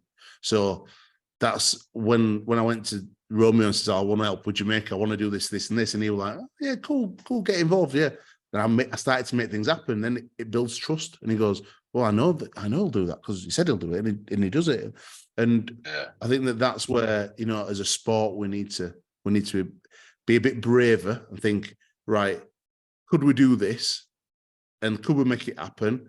And what would that deliver us? And how do, when say we go bold and we do something different, and we change a rule in the game, or if we, you know, work a way to get a bigger reach, well, are we set up for that? What's the next step? So when you tick one box, it's got, obviously, there's consequences from that. Are we ready to deal with those consequences, positively and negatively? And a negative consequence, how do we spin that to a positive?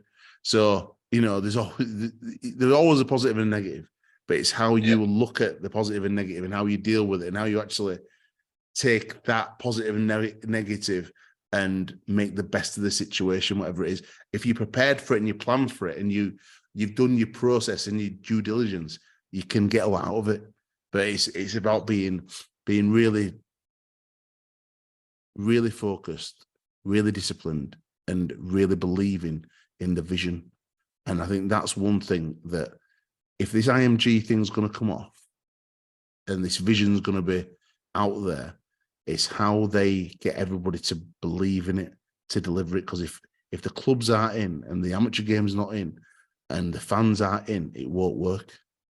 They've got to make sure that they speak to people like you, speak to you, John, and say, well, what do you think, John? Well, how can what you do with Trot again, how can that help this vision? Where does it fit into this vision? Because everything's got to fit into the vision for it to be successful. And everyone's got to find the place, and they've got to understand their structure. And when you look at the game as a structure and a pyramid, it's like, well, where does it fit in? Where does it fit into the vision? And how do we communicate that? And how do we get people bought into it? And how do we make people passionate about it and understand it? Because the most important thing is that, I said it before, people by people. So if Charlie Bray at Milford Marlins understands the IMG vision and he feels like his club's got a part in it, then when he speaks to parents, he goes, no, this is why we're doing it, because we're doing this and it's part of this big project. And he sells it, and you get all these advocates across the whole pyramid selling it. And if they get it right, we'll grow the game. If they get it wrong, they won't grow the game. It's that simple. And it'll be back on its ass in 3 years' time. And you can change all the logos you want. You can employ marketing companies all you want. People who don't give a shit about rugby league, who don't really understand the sport. Yeah, they're not from the sport. Now, I'll tell you the best person, right? You could employ, who I've come across, a woman called Sian Jones at Leeds, mate. She's like the glue. She's like the glue that makes things work. She's head of customer satisfaction or customer journey at Leeds. She is unbelievable. I'd have her running how we deal with every rugby league fan in. I'd have her running the customer care part. Gary Everett will listen to this and go, why are you trying to poach my stuff? But I'd have her running all customer journey stuff in rugby league, because she does it for the club that's done it so consistently so many years. Find someone in the sport and give them a better job. Do you know what I mean? Or work with that club to go, well, you've got Sian Jones, and make it a hybrid role, what Warrington do really well is content. You know, you look at the Wolfie videos and stuff. Yeah, great. Derek Beaumont, you do game day really well. So for Challenge Cup final, Derek, how should we do game day? Do you know what I mean? The answers are in the sport. That's what I'm trying to say. I'm not saying go poach Sian. She's just brilliant at what she does. Yeah. Like, I speak to Keith Senior. Right, Keith, you've dealt and Chris Rostron at Rugby League Cares. What do you need from IMG Vision to make Rugby League Cares better for the players? Aftercare, what can we do better? It's like all the answers are in the sport. You don't need to go out and spend money on agencies that don't understand the sport, because the people who understand the sport is where the answers are. And I'm telling you, if they get their head around that, it'll be a success. If they go out and spend money and on bloody agencies who don't understand rugby, they're wasting the time and wasting the money. Yeah. Honestly, they just don't get it. You've got to get it, and you've got to love it in my opinion, to make it work, because it's that far down. It needs the love to get it up, if that makes sense. But sorry, I could just go on all day. No, the people that love it do the extra bit as well, though, don't they? Yeah. They go above and beyond, mate, which is what we've been touching on right through the chat from Grassroots. Above and beyond, everything's above and beyond. Mate, it's in your heart. It's part of who you are. It's your core. It's just it's everything, isn't it? It's like, you know what I mean? You could sit. We've been speaking for 2 hours. It's like, I know it's long, but it's just flown, because I could talk to you all day, every day about rugby, because it's just what I love. And it's like, I think that hopefully that I'm just so hopeful this IMG thing comes off. I'm so worried about it, but I'm also so hopeful at the same time, because it is a bit of a last chance saloon, to be fair. But yeah. No, it comes across that way a little bit as well. Like when you speak to people that have been in the game and left the game, and some like Tony Fretwell will tell you. Do you know Tony Fretwell? Name rings a bell. I don't. Not off the top of my head. He was involved with the RFL, but he runs the Southern Women's game, or he's heavily involved with football now with the FA. Does a lot at St George's Park, and that is well thought of. Got great ideas for rugby league. He's from Castleford. He's a Cass fan. It's people like him and who he knows and that have great ideas. Unfortunately, we've lost a few to the game, and we've still got some, like you said. But it does feel like we're on that knife edge at the minute, doesn't it? Whether it works or not, really. a lot of good people leave rugby league, sadly. And like, then you look at some people like Blake Solly was unbelievable. Like, he was a really, really good operator. He's now running South Sydney Rabbitohs. But to lose Blake were a big loss, in my opinion. And like Robert Elston, for all the people that like didn't really get him, he wasn't really allowed to do his job because the clubs had to vote. So he had an idea and pitched it to clubs, but asking a club to vote for something that's not in their interest is like turkeys voting for Christmas. Do you know what I mean? It's like, it doesn't really make sense. Yeah. So it's like, you've got a guy there that's run like football clubs. Yeah, he's on a lot of money, whatever, because he's good at what he does. Just let him do his job. And some of the stuff that he kind of come up with, it actually stood the test of time, and it's decent. And I just feel like that, you know, it's one of them scenarios. I look back and say, well, if we'd have had that money at Rugby AM, would we be better? If you'd have stuck with Robert Elston, where would the game be now? Because actually, I thought, whenever I met him, he impressed me. He had loads of good ideas, loads of passion for sport, and he was a serious operator. And I just feel like, I look back on it now and I think, it's an opportunity lost. Losing Toronto, opportunity lost. I'm looking at it and I'm going, bloody hell, it's, you know, how many mismanaging characters out the game. Yeah, like the millionaires, yeah. You can't keep losing. Do you know what I mean? You've got to have some wins at some point, and it's like, I'm sorry, but there's not enough wins there. And it's like, you know, I think personally we've got to be really brave and do some stuff that people might not all like, and it might be a bit controversial, and it might get the headlines for wrong reasons or right reasons. But for me, at least we're getting headlines, and that's the thing. We're not getting headlines right now. So I'd change some. I'd be pretty bold with it, me. To be honest, I'd go a bit too far. Short-term pain for long-term gain, mate. Mate, first thing I do is I just allow people to. I wouldn't send people off for throwing a punch, because I think you need that back in game. I know people might be listening to this going, he don't know what he's on about, and he's like, I know we always say bring back the biff, but fundamentally, I'm a fan. I wouldn't be saying it if I didn't love the sport, and I see that the lack of that kind of gladiatorial edge and is totally, to me, changed what the sport I grew up loving. And I don't think there's anything wrong with a bit of biff. And I'm a father. I won't mind my kids watching it. If two blokes having a fight. It's like my kids watch boxing, my kids watch MMA. It's like, it don't mean that they're going to go out and start assaulting people. It means that they're going to get a life lesson in, I have plenty of fights growing up. This is life. It doesn't make you a bad person. You become better. But I think there's loads of ways to help the game grow. But we've just got to understand how people consume media now, how people communicate. I'll probably go into my marketing side a bit, but for instance, for me, what if you know, every player, I put every player on TikTok, and I give players a monthly bonus for the video that gets the most reach, because fans follow players. But we need to make players stars. We need to give them platforms, and we need to let them express themselves. So for me, like, TikTok is the number one platform out there now, and it's like getting players on TikTok, getting the personalities. Another event I'd do, and it might sound a bit mental, people will be listening to this going, this guy's lost the plot. What I'd do is I'd get every team, professional team, to nominate their hardest two players and do a white collar tag team boxing, right? Pre-season, where the teams will put the best players up, but you get competition points. The team that wins, like a draw. So you do a draw, and then the teams go into a cup competition. The team that wins, that's the knockout kings that win the competition, get 2 points before Super League even starts. Team that finishes second. A lot of players do it anyway. Like Radders used to do it a bit, didn't he? Yeah, 100%. I don't know if you've seen like the Rugby in the Buff lads doing the OnlyFans.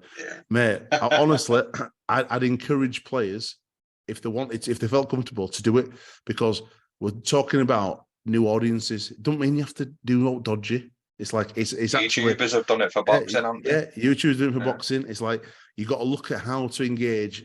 Like, we've got some really, really good looking guys and girls in our sport They should be modelling. Yeah. They should be doing stuff to reach a new audience. So I'd be supporting them in any way they wanted to and felt comfortable doing it. Just getting out there, getting new eyeballs.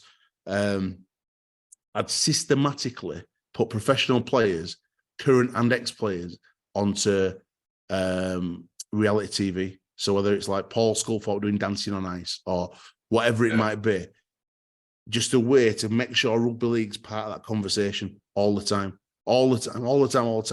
Get rugby league in that conversation. I bring Yorkshire versus Lancashire back as origin, but I'd also try and work a way to get Cumbria involved. Like a try thing. Yeah, potentially. Yeah. I think Yorkshire Lancashire, to be honest, is the obvious one.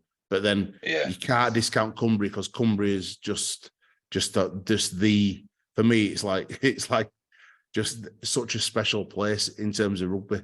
I think that I'd have more raw fan content, shorts for socials, and I'd have like allow players to call each other out and like just say how they feel about stuff. Like, I know lads have beef within different teams for a number of different reasons. Call it out. Let's have Liam Watts calling so and so out before a game and saying, "Yeah, you're getting it. I'm going to run at you. I'm going to run straight over you." Like, the best thing about Dave Fafita coming back the day, wasn't it? He comes on field, and all of a sudden Ben Reynolds loses his mind, punches him. Worst punch in history.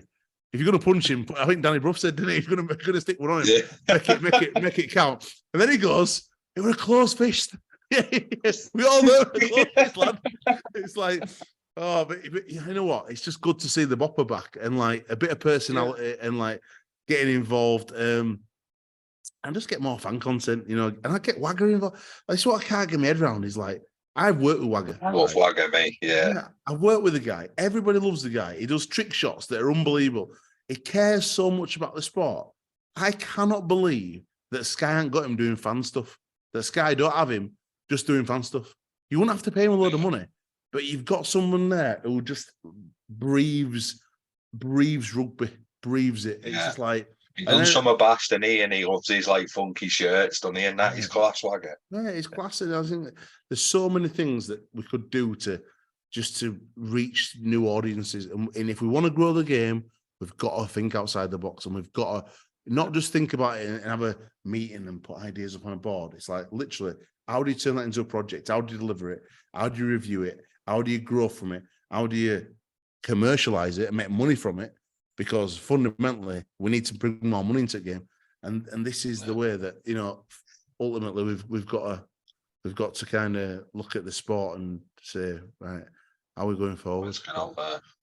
Yeah, just a few ideas. Mate, you know what the NRL do? Mate, like, you just make them up and that. Yeah, how good. It's just great, isn't it? And like even stuff like shared interests. So like, you know, like with Hawley with his Rubik's cubes and like lads who love barbecuing, and some lads have got some really funny interests, and it's just like, you know, like we did Fishermania with Josh Charnley one year, and he won it. Did Josh? It was great, and it's just like getting to know what lads' passions are away from sport and helping them either make money out of them passions or just like tell the story of the passion, and like, you know, there's loads of different ways in which to do it, but I just don't think there's anyone out there at the moment working on that kind of that piece between like, well, fans follow players.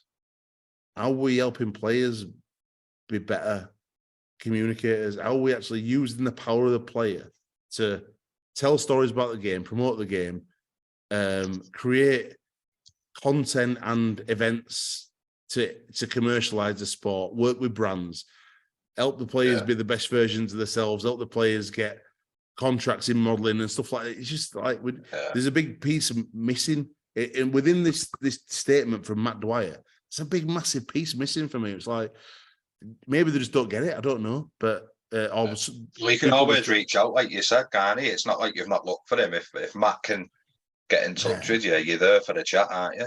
Oh mate, 100%. I think that the people like Fitzsiff and Warrington, he gets it. Do you know what I mean? They're like, of all people I've spoke to in rugby league, he gets it more than most. It's like, I was disappointed really that like they didn't try and get someone like that, you know, who's played at the top level into a leadership role. Like you look at Paul Sculthorpe, you look at Jamie Peacock, you look at Kev Sinfield, look at Fitzsiff and Warrington, and you think, well, you know, maybe one of them could run sport. You know, someone who's played it and gets it. And like, there's nothing more annoying than when, you know, there's decisions made by people who haven't played sport. And I'm talking about myself here as well. Like, I haven't played at the highest level. I'll never know what it's like to walk out on a grand final. Do you know what I mean? I could dream about it. There was nowhere near that level, by the way, either. That's what I try and find out about people, and I just feel like if you've got someone who gets that bit really well and gets players, I think you'll see a better result in terms of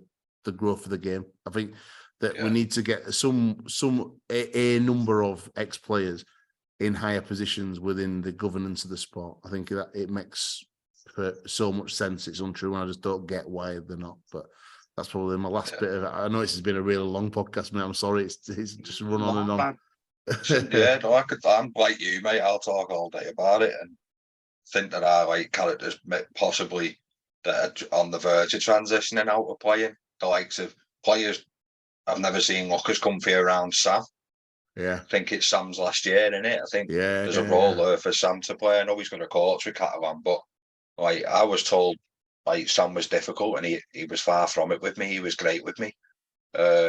Top bloke, Sam. But I can imagine because he's been there, players will relax around Sam.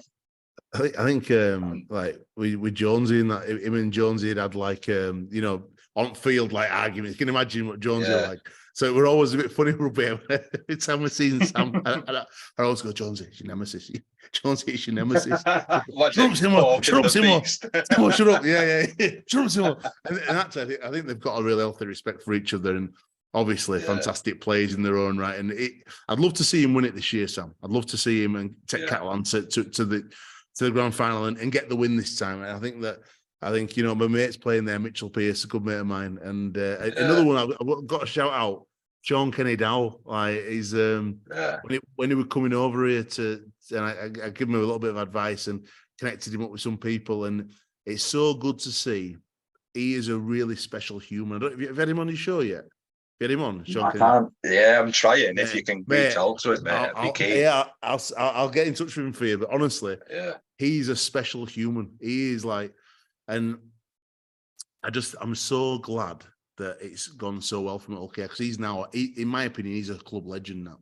Sean Kenny, he's like, he's gone up to captain. He's become this figurehead there, and he's just delivered on field. He's delivered up behind the scenes. He's delivered in community, and he's really bought into Hull and the people and the community, and he just loves it, and it's just so good to see him as a true legend, Roosters legend. Do you know what I mean? Good player, come over and really give some really good service to a great club in Hull. I think the clubs in England are just so good out there. Like so much people. Honestly, I'm just thinking back now. There's some of my favourite people I've met on Rugby AM and through Rugby League and some conversations, and he's right up there. Sean Kenny Dowell, like Ellery Hanley, Jesse Robinson, Malcolm Reilly. What a human! Just scary man. At his age now, mate, I still won't fight him. It's tough hombre, mate. Tough hombre. Roy Dickinson. Not unless it's in the ring, a tag team. I won't fight him, mate. He wouldn't need a tag team partner, Mel, really, mate. He'd chin most lads now in Super League. I'm telling you, he's a proper hombre. But I love. I don't know if you ever come across Roy Dickinson. He'd be somebody, honestly, mate. If you ever get him on you, he's just.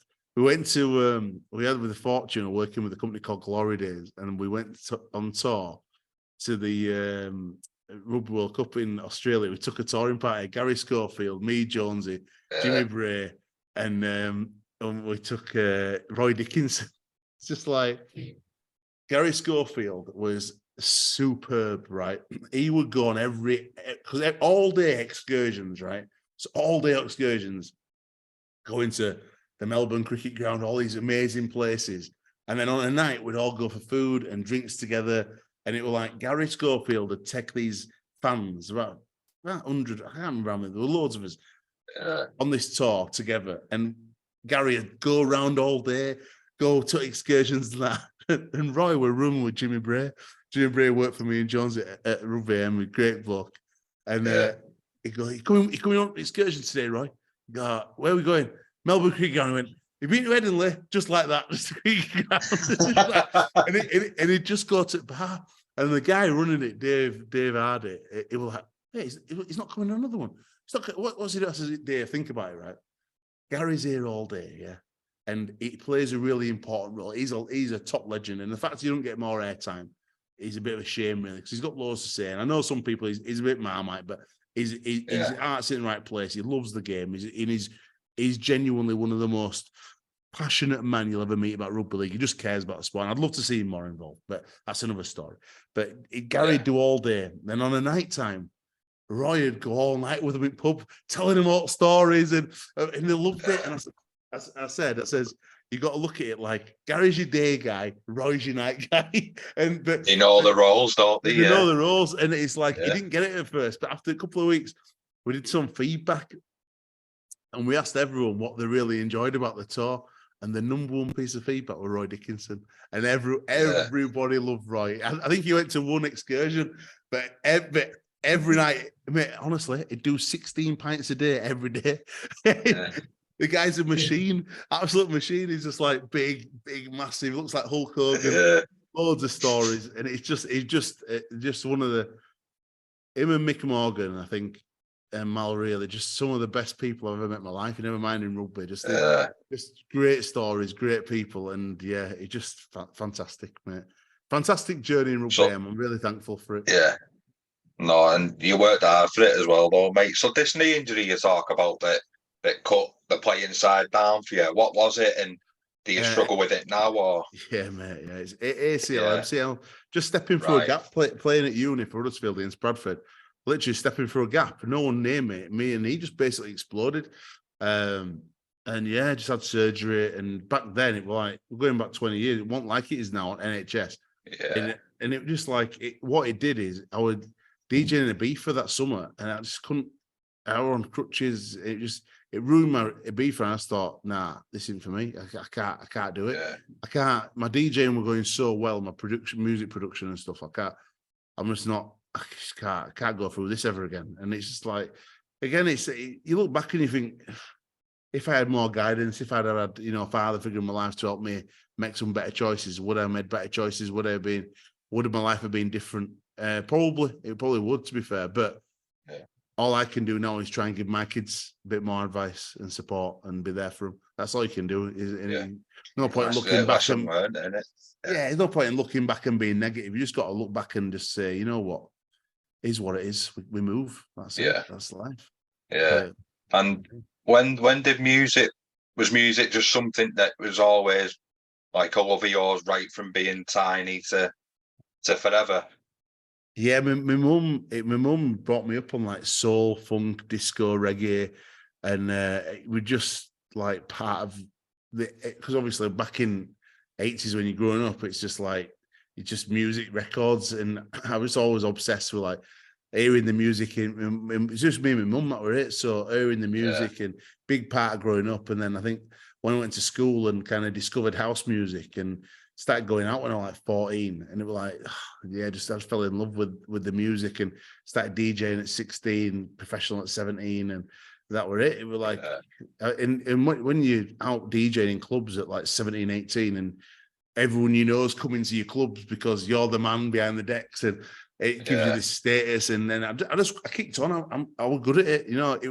I found a talent. I found a talent for it, and pretty good. And I enjoyed it. I really enjoyed it. It kind of became me and who big part of me. And it just everyone's got the talent, and I think that telling stories and through like content and music is me. And that's like it's definitely your field, mate. Yeah, I love it, man. It's like even now I'm making a lot of music, and I've just weirdly like I've gone all the way back to where it began because my new alias. So I produce music under Alex Simmons. You go to Spotify and find Alex Simmons. It'll be all coming down soon because I've just decided because of Alex Simmons doing Rugby AM and Alex Simmons doing Jamaica and Alex Simmons doing all these different things, it kind of diluted my music. So I've I played Callum Watkins' wedding, Chef Walker's wedding. My mates, I'll do the weddings, and I'm like greatest wedding DJ of all time because I can play anything. Oh, mate, I play. I love it. Play pop and cheese. Bit of Tiffany and Michael Jackson and all that. You can't beat it. But hey, but I've got to a point now where I'm making some really good music, and I've decided, being away from home, I was trying to think of a new name to release music. And I'm releasing music under the name LS14, which is my old postcode back in Leeds. Yeah. So it's so you'll see some Alex Simmons music will be coming down, LS14 music going up, and just letting that be my musical side, rather than being Alex. It's tiring being Alex Simmons all the time in terms of like, rugby, Jamaica, TV, hosting a fan zone, football now. Yeah. You know what I mean? Alex Simmons means a lot of different things, when it's really my passion, my love, what's in my heart more than anything is music. Like, that is who I am. That's my core. Like, I might be all right at doing some other things, but there's better people than me. There's always. But with music, it's like, there's only me do what I do. And it's like, I love that. So that's going to be LS14. That won't be Alex Simmons, it'll be LS14. And I'm just getting really clear and focused on that. And that's what I'm really excited about at the moment, is like LS14. And hopefully just, this international rugby calendar is going to sort itself out, because the whole thing with France is an absolute disgrace, by the way.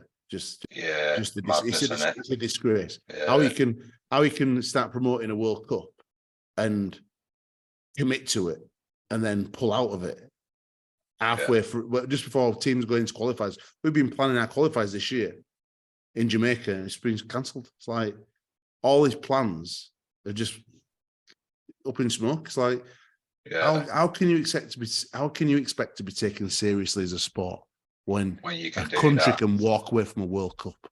It's like only in rugby league. You know what? We know lads get injured and they say rugby league is the winner always. It's like, this is the same. The rugby league is the winner always, because it won't happen in other sports. It's a shit show, complete shit show. And it's like, and I don't blame the people in power, because it's just, it shouldn't be allowed to get to that point where they should have serious, if you want to take a World Cup, you should be putting like X amount of millions in a bank account, frozen, to guarantee that. See, do you know what I mean? It's like, should be in there. God knows. We'll see what happens. So is LS14s on the socials, mate, in it? So tell viewers and listeners where they can find that. Yeah, so all my socials are Alex Simmons TV. So at Alex Simmons TV, but then LS14's at LS14 Music. So it's got a Instagram right now. Go follow it. But then the TikTok will be up, and I've just put a mix out. So the mix LS14 Volume 1, that every track on that I've produced. So like, that kind of gives you it's like party house kind of. It's good. It's all right. Yeah. Have a listen. See what you think. Take it to the gym. Yeah. Get involved. Mate, don't you think I go to the gym? Thank you. Right, mate. So what's the future plans then? Like you said, you've hosted like fan zones. You're setting up base there now, and you're branching out. So what's the future plans for LS14 and Mr. Simmons? Well, the future is whatever we make it, for a start. Yeah. But I think for me, I've got 3 or 4 projects I'm in discussion with at the minute to deliver over in Dubai. That could start now. It could start in September. Hosting Rugby Union World Cup Fan Zone over here in September. There's just 3 or 4 things that I'm in talks with in terms of work, daytime work.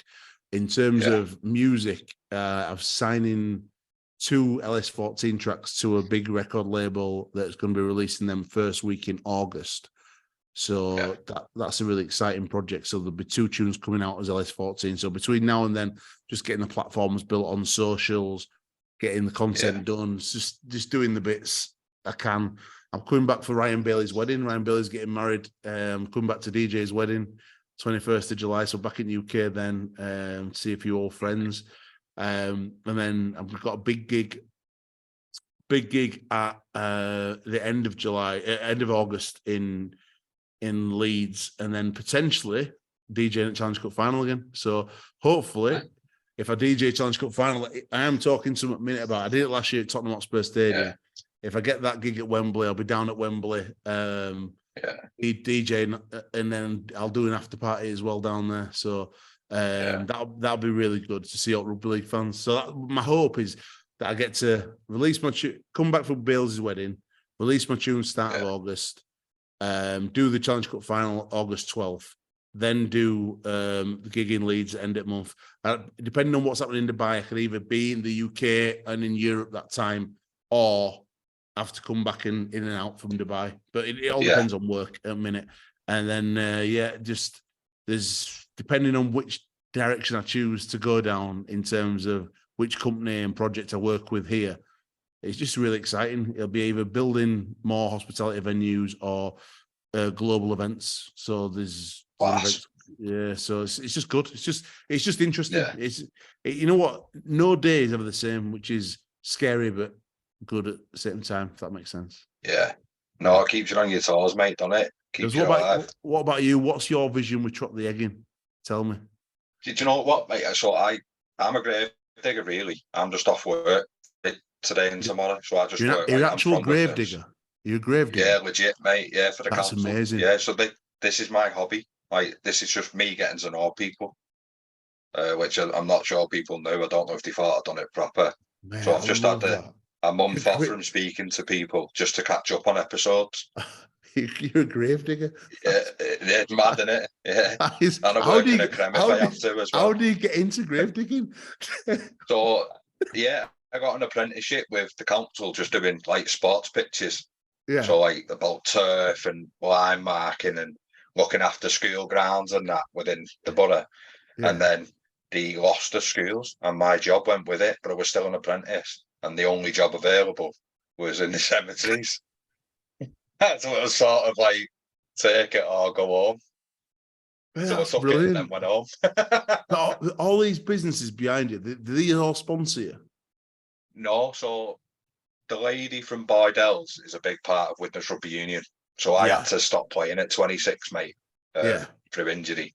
And we used to do daft YouTube stuff. Like, have you heard of Deckheads before on your phone? So you put it up and it's got like... Oh, yeah, I've seen that. Yeah.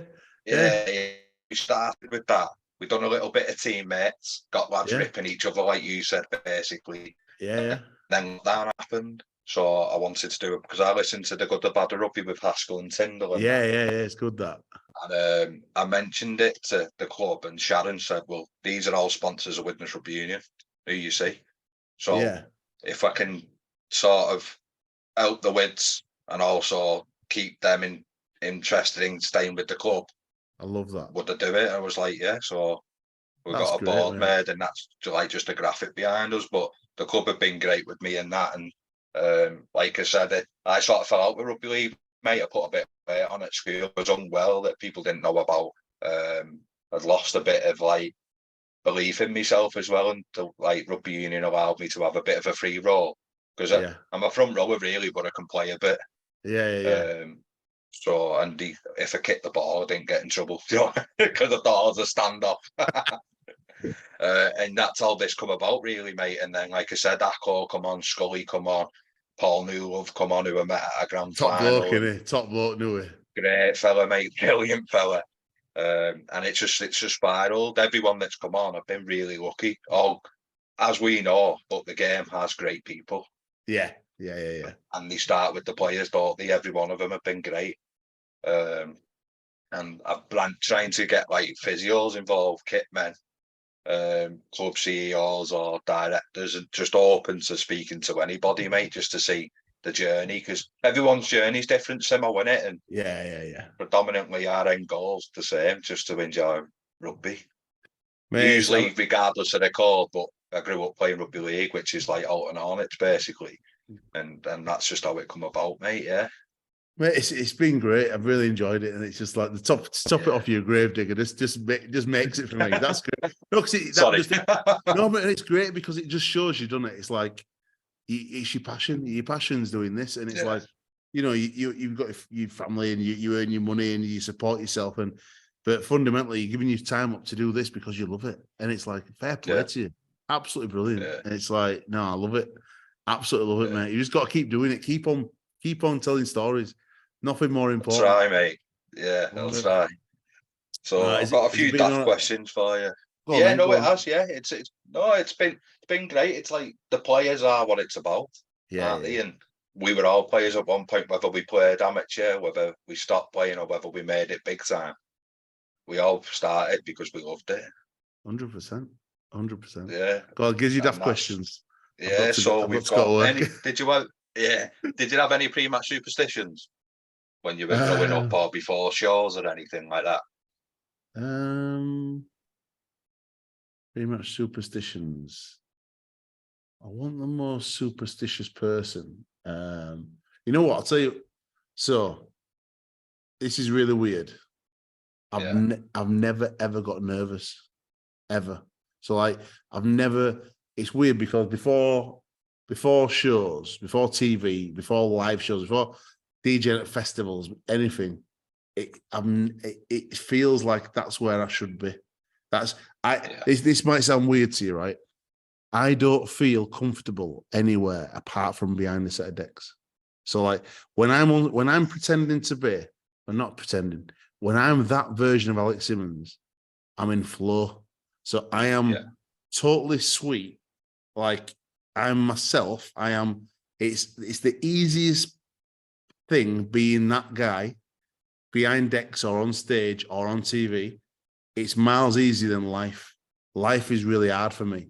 Like the challenges I face in life, I really struggle with. Like, so I struggle with like my children, the guilt of breaking up with the mums and everything else that's got to this point. I look back sometimes and think, how have we got to this point? You know what I mean? Or whatever it is, life is difficult. Being Alex Simmons on stage or on behind decks or whatever, or on TV is really easy. So that's whether it's even like playing, like anything performance related, I enjoy. I get into a flow state. It's like I enjoy it. It's your freedom. Yeah, and it's just my safe space. My comfortable space is like while I'm working. Like work is easy, life is hard. Yeah, no, I like that, mate. I like that. So your favourite away ground? Oh wow, Toronto probably. Yeah. Toronto. Is it the Lamport, was it called? Yeah, Lamport's because I've been there 3 times and I saw the growth. I love Cass. I love Cass away. I love the fans. They're so close at pitch. I love Batley because it's just I've got an house in Batley and it's just like really weird. Like it's just this mad little stadium. Then I just really enjoy that. Really enjoy that stage. Is there not? Is that your noise or my noise? Oh no, it's yours. I could hear something. I could hear something. Yeah. So sorry, I enjoy it, but I think my favorite place, really weirdly, right? So grounds, place called Buzzvale, right? Buzzvale is a ground in Leeds where you play all the cup finals, where you used to do back in the day. Okay. And it's like, so we obviously we played at Milford, played a number of finals at Buzzvale. And I remember making my debut for the first team. And I playing against Queens in a cup final. And I didn't really understand it. And in Buzzvale changing rooms, I'm sat there and I'm like, I was 18, mate. There were about 5 or 6 of us from 18s playing for some. We're like the cup. I don't know what it were, a cup final anyway, local Leeds cup final, whatever. Playing Queens, and I'm sat in the changing room. And I'm looking across, and you could see from your changing room, you see through to other changing room, and this geezer there, Martin Richardson, just looking at me like, and he looked like he's actually Bailey's dad, and he's looking at me, look like he's going to just end me. And I remember going to tackle him, and he just ran straight over the top of me. And it was like, welcome to open age, lad. But playing at Buzzvale as a kid, with some memories we've got with lads who I played with, like Chris Fletcher and Austin Buchanan and Scotty Houston, Ali Hams, Paul Coates, Dale, all them lads. But just like I'm laughing now because I'm thinking back, Jono's. We just had such a good set of lads, and it was just a really special bond. We've got them lads that I grew up with playing, and Matty Grosvenor, Jason Blakey. Jason Blakey, I tell you now, he's the best player ever not to play pro. I'm sure of it. I've never seen a player as good not play pro. Jason Blakey, it's ridiculous, but. Those lads, that journey and playing at places like Buzzvale, it just brings me back so much joy, and it feels like yesterday. Just yeah. That's the beauty in it. Yeah. So the toughest player that you've played with and against, or that you've seen, that really stands out. I won't say I played against a kid called Joel Nelson for Hunslet. It's just like. Mate, I were 18. I were 18 stone at 18. I was massive. And he just picked me up and put me in my head like it was no. And I never forget it. No one ever did that to me. And he just so freakily strong. But I'll talk more about from a Rugby AM perspective. Do you know what I mean? So, like, toughest people I've met, like Lee Radford's right up there. He's Senior, just like granite, mate. Scully, again, tough, but I think the number one toughest bloke I've ever met is Malcolm Riley. I think he just beats Jim Mills, because I think that Mal Riley's got something else that, you know, you're looking at, like, if you had to order him, you'd be probably Mal Riley number one, Jim Mills number two. Luke O'Donnell would be right up there. Really, I've got stories that about mine and Luke's time together, and it's like, tough hombre, like Radders is up there, Keith Senior. Paul Sculthorpe, but Jim Mills, and I don't think any of them would have got prime Mal Riley, prime Jim Mills. I think them two would beat anyone ever. Like, but someone I heard stories. What's his name now? It's Tony Fisher. Can't remember this. Jim told me about this hooker that he used to play with called Fisher. Sure, it was Tony. It might have been Tony Fisher. I might be wrong, but he told me about this guy, and he said he was the biggest lunatic ever. And he's like, he just told me stories about him, and I always thought, wow, I'd love to meet him, love to get his stories. Yeah. Jim once rooming with him before World Cup. In the middle of the night, he whacked him with a set of drawers over his head because he was that pumped up for the game, and they were just trashed the room, fighting lumps, but not to sleep. They were teammates. Next day, going out to play Australia, it's that much tension. Gosh. Yeah, but Jim tells the story. It's just brilliant, honestly. Hilarious. Go on, what's next, mate? Sorry. If you could go back and tell a younger you something, mate, what would it be from what you've learned? So, don't spend all your money. Just save money. Definitely just did all right DJing and running events in my early days, but like the old George Best saying, I spent a lot of money on women, clothes and cars, and then the rest of it I wasted. That's a very, very true statement for me, from a younger me. So I think that my advice to myself would be a bit more be respect money more, and just probably lean into education a bit more than I did. I didn't really. I was that lad who just like wanted to play sport, wanted to chase girls, and like I've always been pretty smart, but really, if I'd actually got through a degree and finished the degree, and like it might have just changed my life a bit. I've done all things tough because I made it tough for myself because of my arrogance, or my arrogance struck confidence when I was younger. It's like if I had and another thing as well is like I had a lot of good ideas, but I never finished them. Do you know what I mean? Like I'd have a good idea, get it to a certain point and start something else, rather than say, no, that's what I'm going to do. Focus, deliver it. Don't do anything else. I got too pulled apart by other people saying, oh, why don't we do this? Why don't we do that? Oh, yeah, I could do that. Rather than just going, no, this is what I do. This is what I'm good at. And if I'd just stuck to one thing, I'd be really, really successful. I've done all right, but like I'd have been I'd have been a millionaire. I would have been. I had the talent, but I didn't have the focus. But don't mean I won't, but it just means that I've become better. I think without doing the things I've done, I wouldn't be who I am now, if that makes sense. So no, you wouldn't be. Yeah, you wouldn't be. So the mic ends up in your hand, mate, when you're out on that 6 a.m. bar with Scully. Yeah. What are you giving us for the karaoke song? For a karaoke, oof. Yeah. Maybe a bit of Elvis, a bit of Elvis, or our kid used to sing "Love on the Rocks." Like we used to go to Blackpool when I was 16. He's 14 years today older than me, so like he used to sing "Love on the Rocks," Barry. But mate, a bit of cheese, like just a bit of fun, like Sweet Caroline or whatever. Just mate, I'm not bad. I can hold a note, so like it can have a bit of a sing song.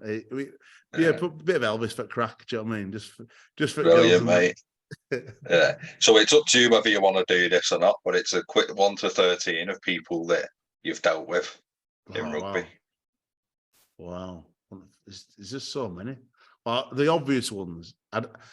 Josh Charnley and Zach Hardacre, because they were two of the first people to support Rugby AM.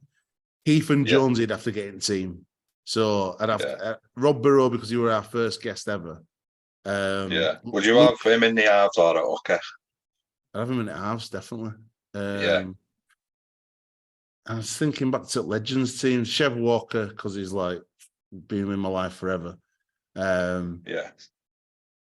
Jordan, because he's been in my life all my life. Jordan Tans. So it's like Danny Williams, just one of the lads. Austin Buchanan. I'm just talking about lads I've come through with, and it's just like real mates. I think in terms of people I've met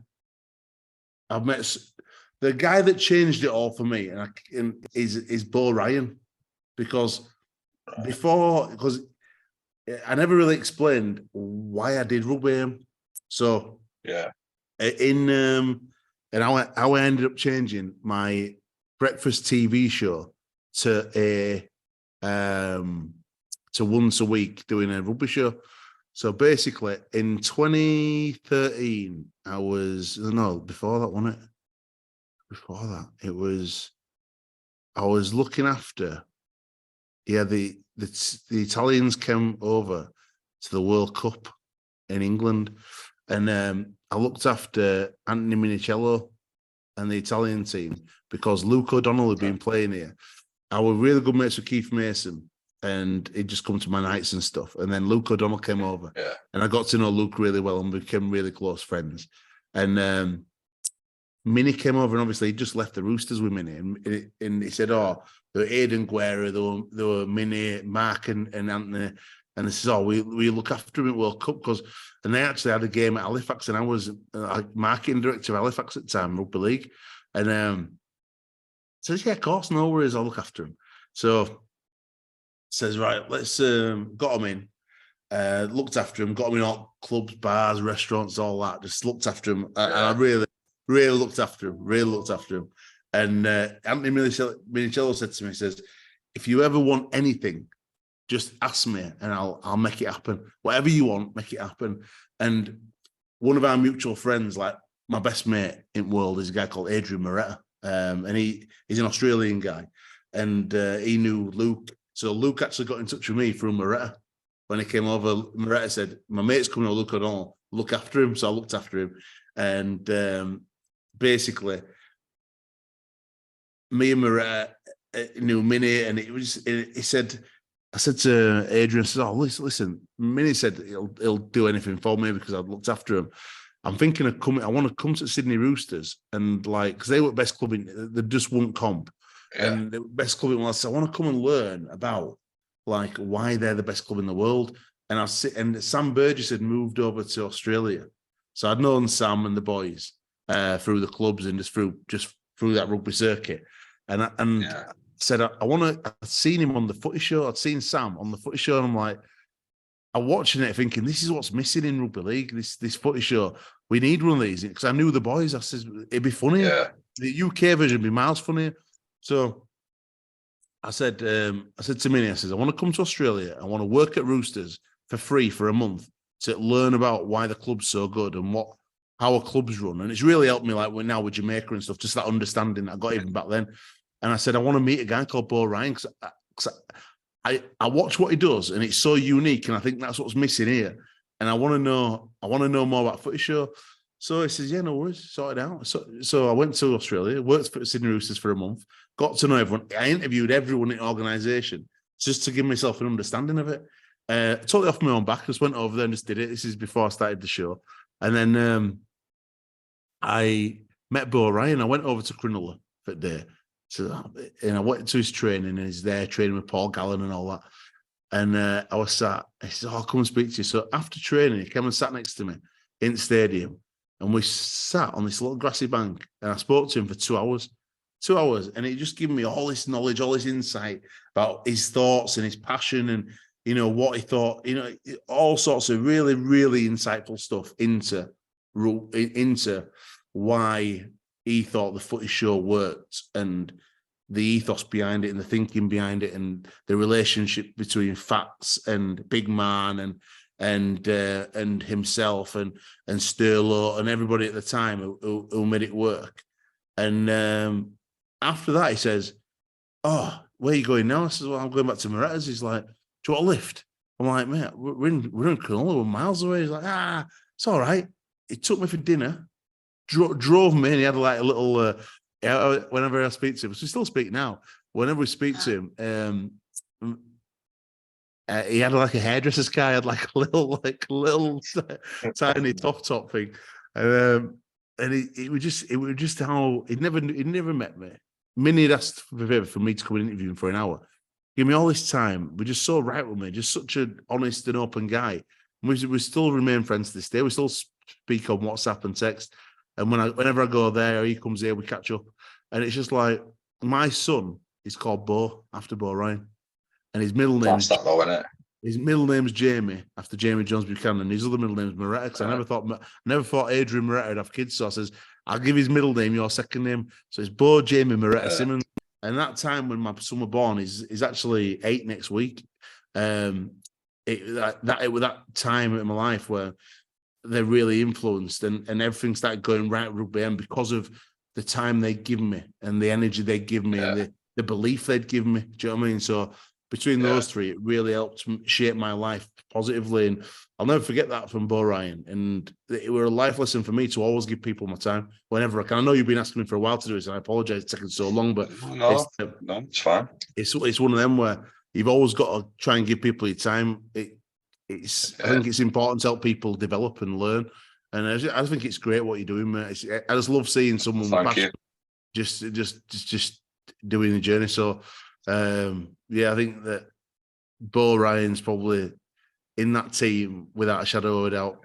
Anthony Minicello. It's hard, mate. If I'll pick a squad. No, that's fine. There's loads in it. I've been absolutely. I've been blessed to meet so many people. To go on tour as well with the guys down under and to go to like see the lads who I'd known from over here, like Leslie Vinacolo, see him coaching in his school and catching up with Ali Lawatiti, going fishing with Brian McLennan. It's like, mate, honestly, this sport has given me so much, so many memories. And I've met the best people in the world. And the majority of them are amateur clubs and working for free. And honestly, there's a woman called Hilda Hardy, did the kit at Halifax. Unbelievable woman, just amazing woman. Her husband, Stan, had done it for years and years and years. Sadly, when he died, she carried it on. And it's just like people like that, they're the unsung heroes of the sport. They're the people that really give the sport character. George Unsworth at Wigan, unbelievable human being, like just a really good guy. It's been such a blessing to meet so many special people over the years. I met a guy called Chaddy at Warrington, and he once said to me, "There's 10,080 minutes in a week, and how you spend those 10,000 will determine how you play in those 80." And it's just like, it's true. I like that. Yeah. He was well ahead of his time. He was like doing S&C in the 90s before everybody else. He was the Warrington S&C. Yeah. Like, that's somebody you should definitely speak to. Get Chaddy on your podcast. Just an unbelievable bloke. And it's like, I'll never forget these people I've met on my journey through this fucking amazing, this amazing journey. No, it's fine. It's like Romeo Monteith in Jamaica. All these people, like, I'm just so bloody thankful for this journey. Like Levi Roots being a sponsor of Jamaica, like meeting Levi Roots, it's just changed my world because he's just so knowledgeable and passionate. And yeah, it's just, honestly, I can't thank rugby league and rugby league people enough for how it's impacted positively my life. And that's one thing I'd say to every parent, every viewer, every sports fan, just watch, give it a chance, give the game a chance. You will not get a better game across all levels of life than rugby league. It's just phenomenal. Just great people, great sport.